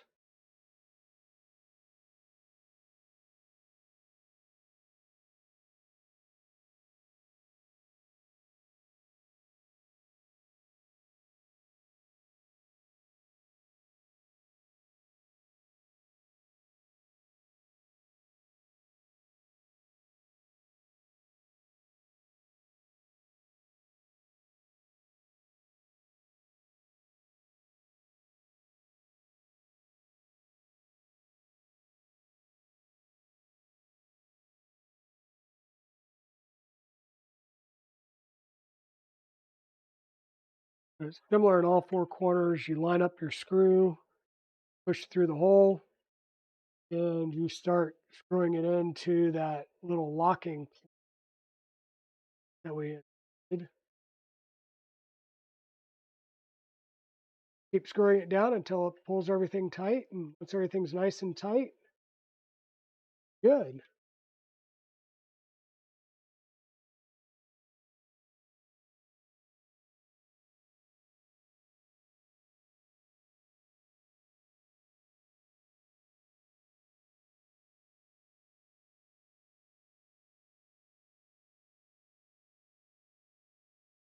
Turn this on. Just like this last one here.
I think I know what the alignment issue is. It is an issue with the frame possibly not being square.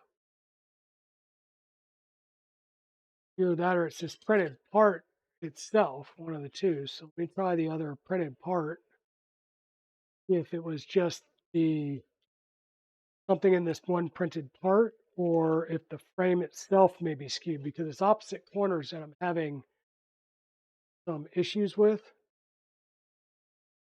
alignment.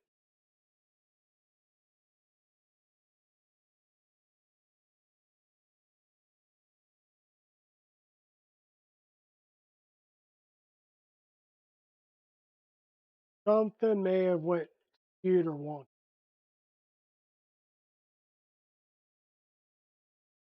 I was doing so good and trying so hard to keep everything nice and squared.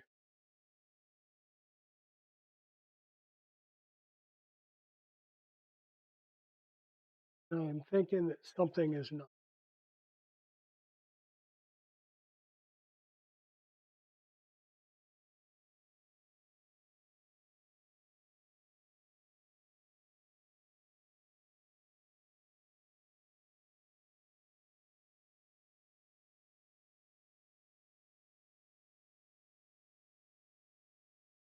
Oh, that pulled in tight. So it may be something with just that one part I may have to reprint.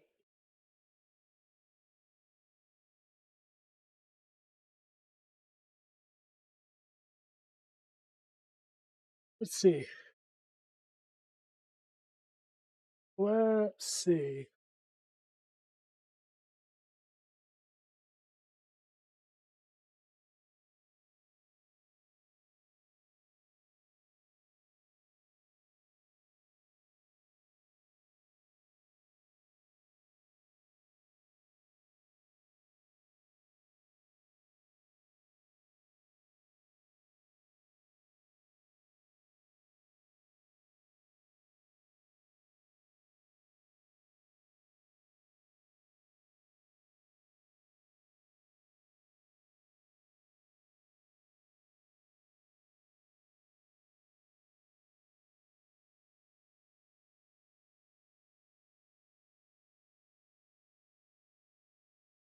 whatever reason, this one is not lined.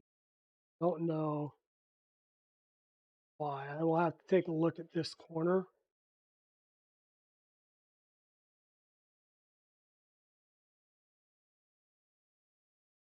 Much as I hate to do this,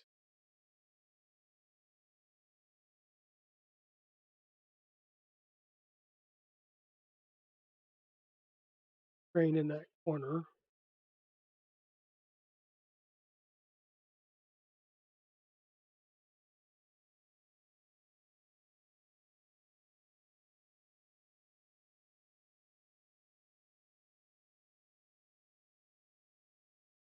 Boom, that was it. Just some strain in that corner.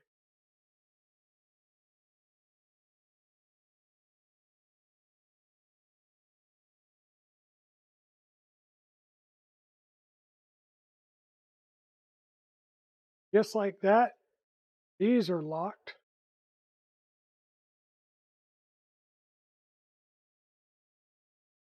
Okay, did all four.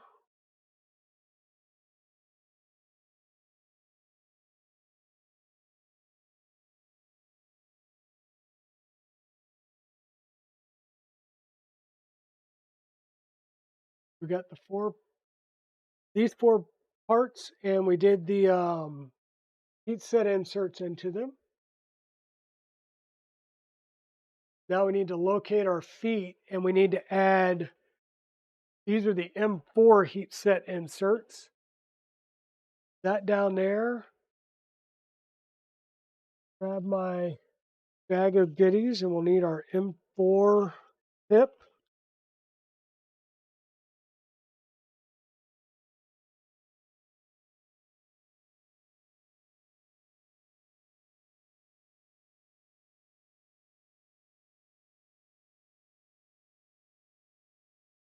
Or should be cool enough now that we can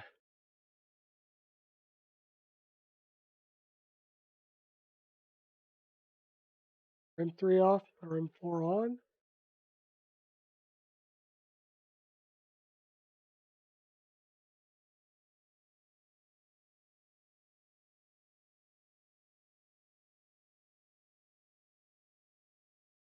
Just turned on and let it heat up.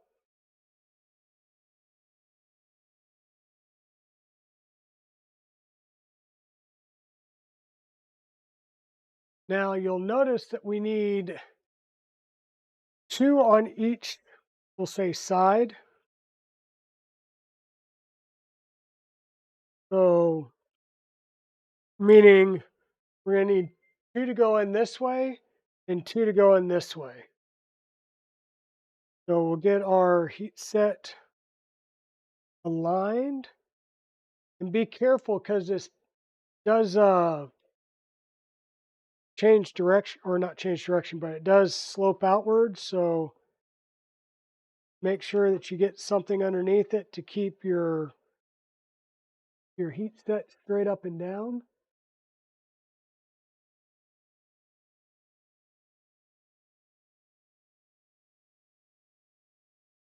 And this is going into a rounded plot.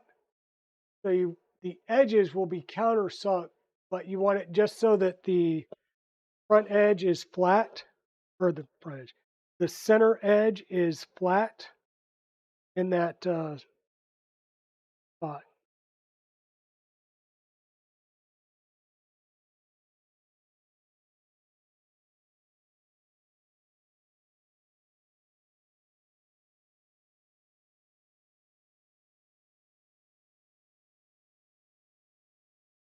So we did 2 this way, so the other 2 need to go this way.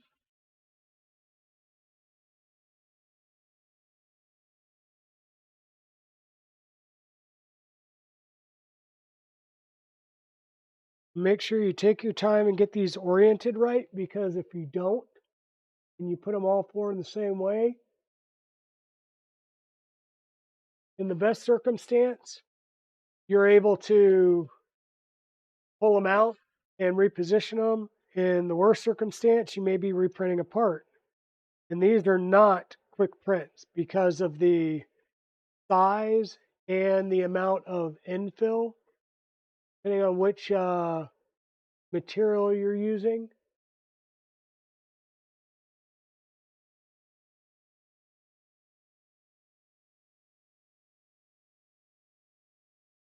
Here we go. We've got our M4s put in there. Get this down and out of the way so I don't burn myself, because I know myself.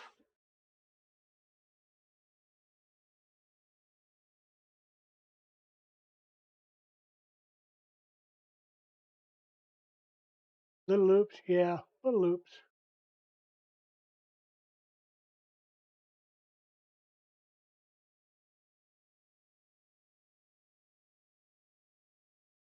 Okay, so your zombies mod for an SVO6 and a toolhead sensor for the afterburner. Okay. Ugh. Now I'm going to bring this back up here and I'm going to do the rest of my M4 heat sets. You know, the ones that I didn't do the first time because I thought I was done. But these go all the way in the bottom.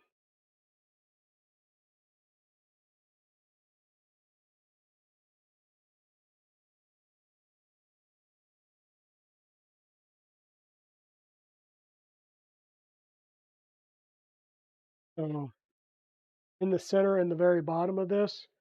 And I'm not sure it's going to be fun trying to keep straight and upright.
And I am countersinking these ever so slightly.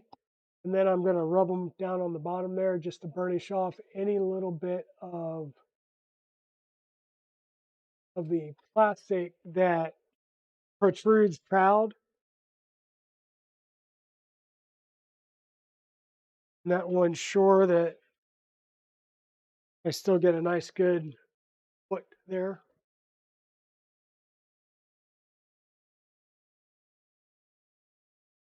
Okay, 6 minutes. Let's see if we can get these put on in 6 minutes. So place the appropriate corner bracket in the 40/40 extrusion as shown. Okay, so this is going to be with the printer upside down. So we'll grab our printer and flip it over upside down. Okay. So here's our corner. And that's what we'll see. So on this side, we'll need one of our hooks. But on the other side, there's no place for the hook. So this is where we're going to use our flat. And so this piece right here is going to be able to go in that flat. Kind of gives you an idea of what we're going to be doing. So we'll take one of our corners and we'll make sure that we've got the right one. So that when it goes in, this side here where we're going to put our flat needs to line up with our heat set. So this heat set needs to line up here. Make sure that our two corner pieces line up. Our heat set's going to be right here, which it is.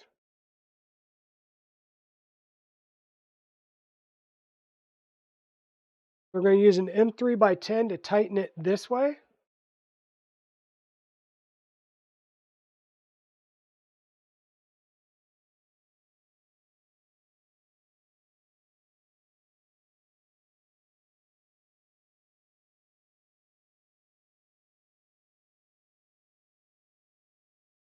And then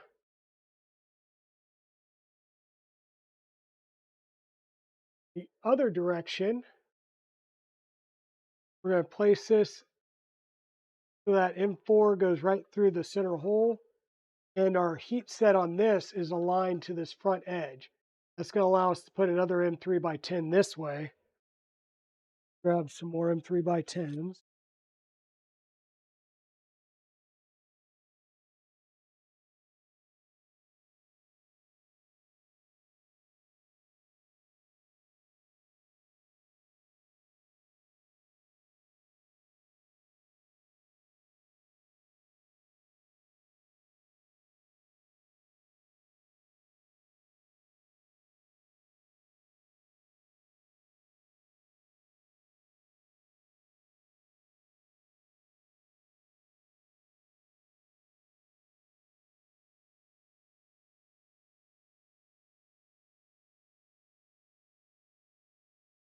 And then we'll use an M4 by 25 FHHS.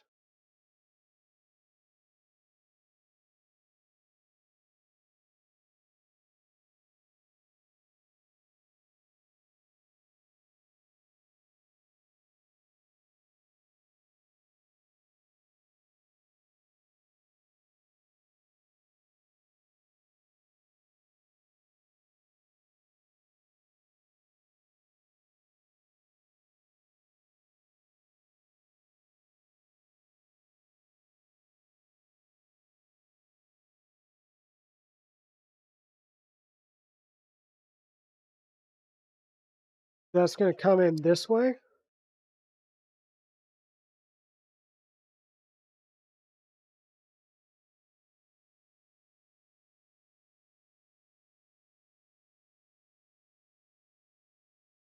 Okay. Same thing on this corner. We're going to take our little wonky printed piece, slide it in there. We'll take our foot that's got the M4 heat set that's going to line up with this inside edge here. We're going to line that up with these post slats and push it in there. Oh, M3 by 10 from this side. That will line up with our little piece that we just put in there.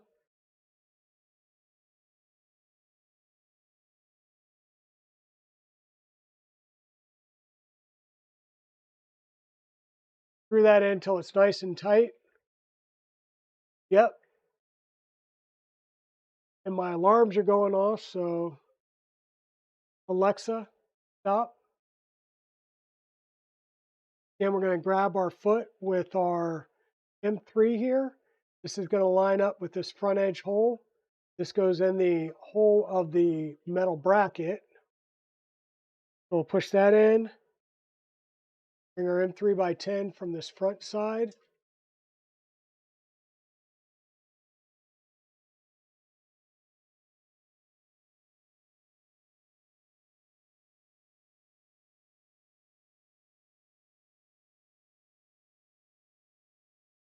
And then our M4 by 25 countersunk screw.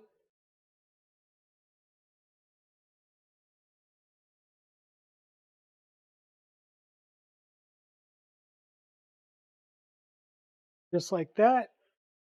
Then we'll do these other two sides. Flip it around. Take one down, pass it around.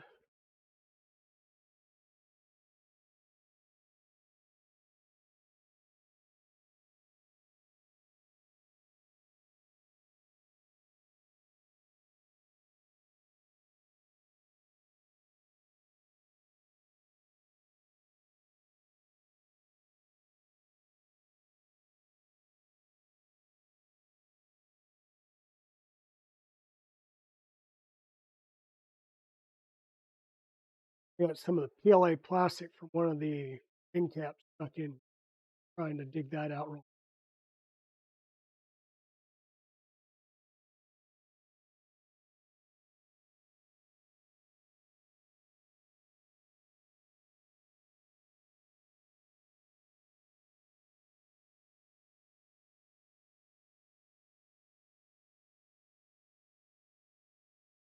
If it will impact the leg going down. Yeah, it will.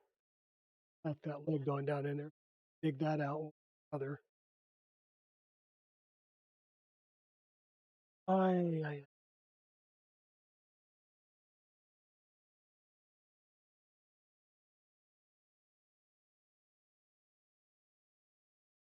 when are you got to come out? Can't stay there.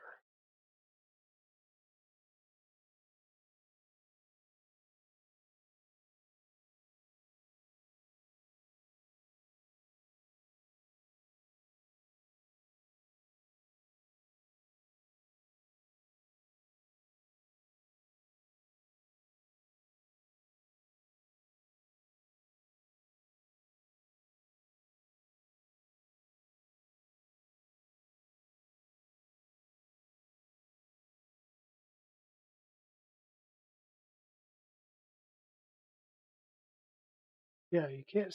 You don't have to go home, but you can't stay here.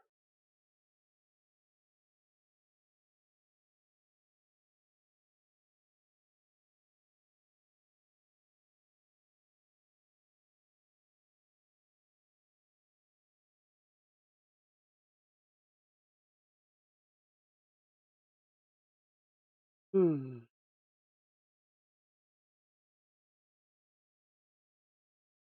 I've got a little bit of the PLA that got stuck in here. I didn't notice it before, so that's all it is a piece of PLA, but it's stuck in the groove here, and it's going to foul the leg from going all the way down in there. So I'm just trying to pick this out, hoping I don't have to undo the frame, but I might have to. Could be locked in enough that if I do this, I should be able to undo that. There we go.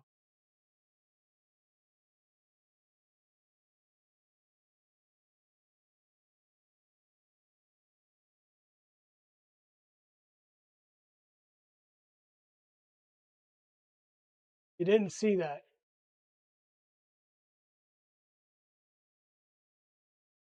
Now this goes down in there.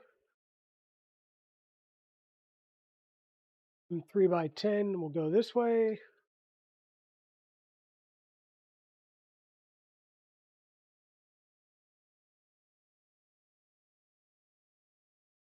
Yep, exactly.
Not too bad. We got one more leg to do. We'll be about 10 minutes behind the schedule that I had, but I can live with that.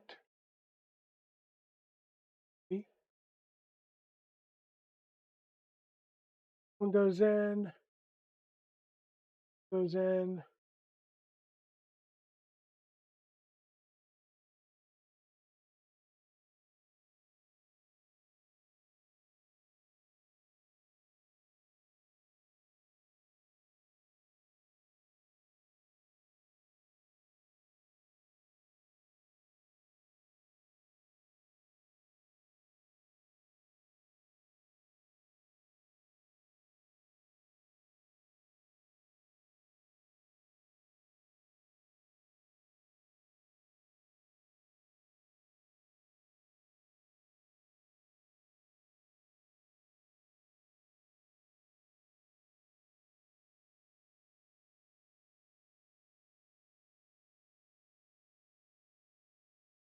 Okay, there's that one. I need one more M3 by 10.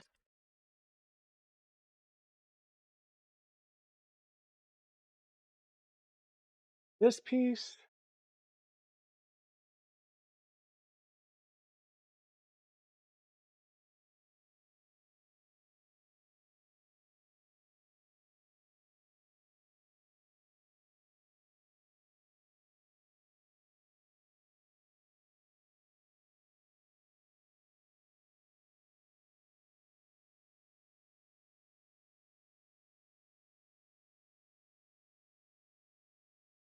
Now, Chris, I didn't see any in the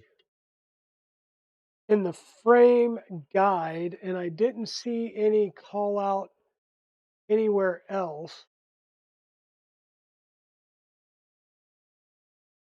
This at this point says repeat these steps for all three corners. Congratulations, your basic frame is now completely assembled. Are there feet that are supposed to go on here?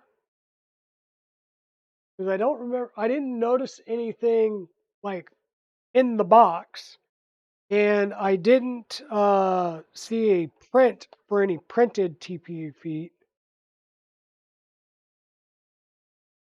So is there supposed to be feet that go on this frame? And is there a reason why they don't go on now versus later? But let me.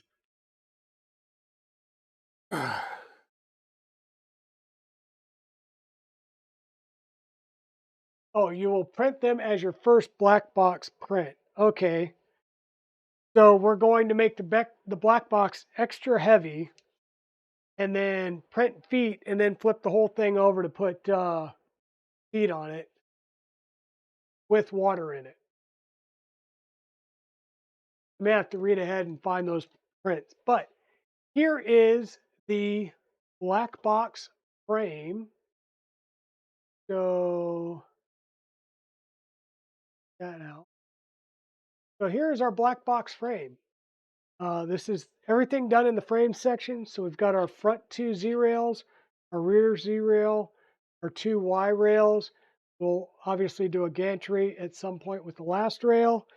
And we've got our feet put on and our corner brackets in. So there we go. And yes, this is a chunky boy. He's already pretty heavy. And I'm going to have to sit him down here and do some rearranging of stuff tonight so that I can so that I will be ready for work tomorrow, because right now the Trident is under my desk. So we're going to have a couple of big builds sitting around the office for a while. But I really do like, there's your hardware kit for the black box. Got 2 layers in there. Got a nice handle. Everything locks down, so that's nice. I didn't print all of the tool parts yet. I only printed the stuff for the for the first couple of sections because I was really running out of place to put stuff where I didn't lose it and then have to reprint things. But Blackbox is coming together well. I am going to set this down here and we'll put some of the other stuff over there. Like I said, I'm going to have to rearrange some things so I can get to my desk to actually work. But thank you everybody for being here for the first build session on the Blackbox. Once again, this was the intent was to at least get the frame done because we start to see a little bit of the size, shape, and everything of Blackbox.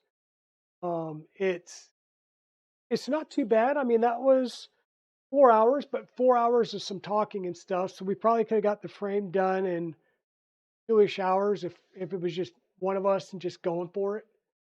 And just reading through the manual and making sure we're good. So. But thank you everybody for coming and spending your Sunday with me. I really do appreciate it. Join me on Tuesday and we will be starting the Enraged Rabbit carrot feeder build for the Trident.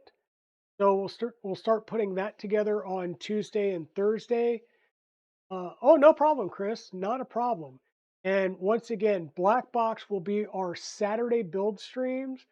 And we may have some extra streams thrown in here or there to do some other things because there are quite a few things that I've got going between now and Rocky Mountain that need to get done.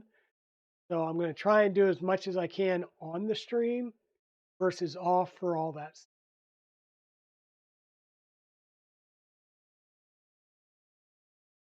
Oh, not a problem, Mr. Wiz.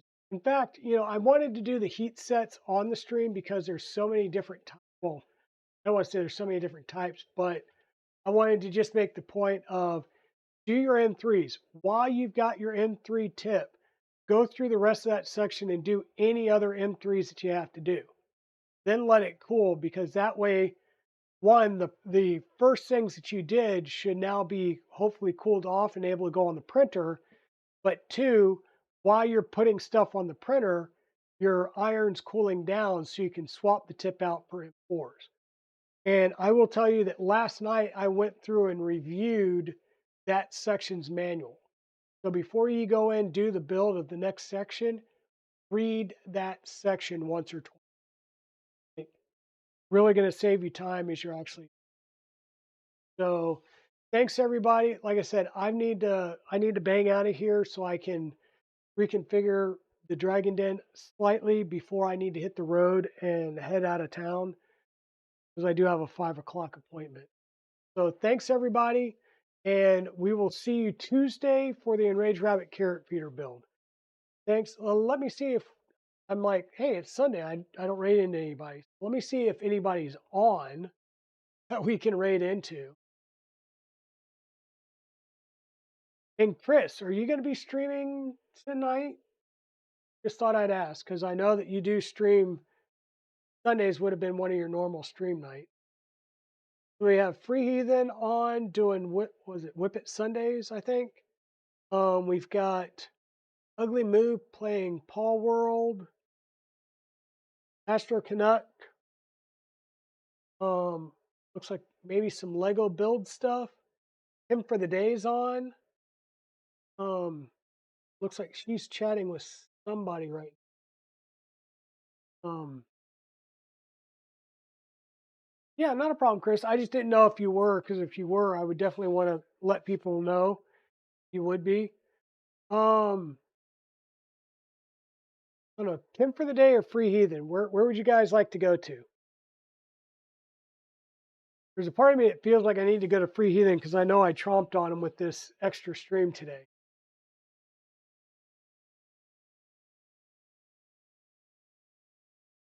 Anybody thoughts?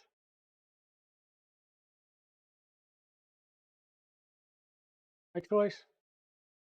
All right, let's run over to Free Heathen. Like I said, we'll throw everybody over there. Come with me, join the raid as we go over to Free Heathen. And then I will see you guys Tuesday. Thank you so much for being here on a weird impromptu Sunday stream, semi-impromptu.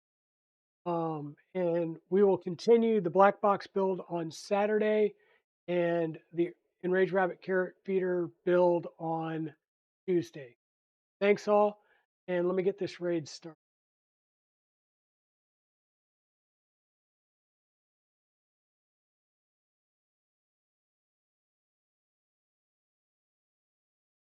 All right, and raid started. Please come with me, show some love for Free Heathen. Even if you go in, just go in, make sure you switch over to his stream so he gets the count. And then if you need to head out, head on out. Thanks, everybody. See you on Tuesday. I know.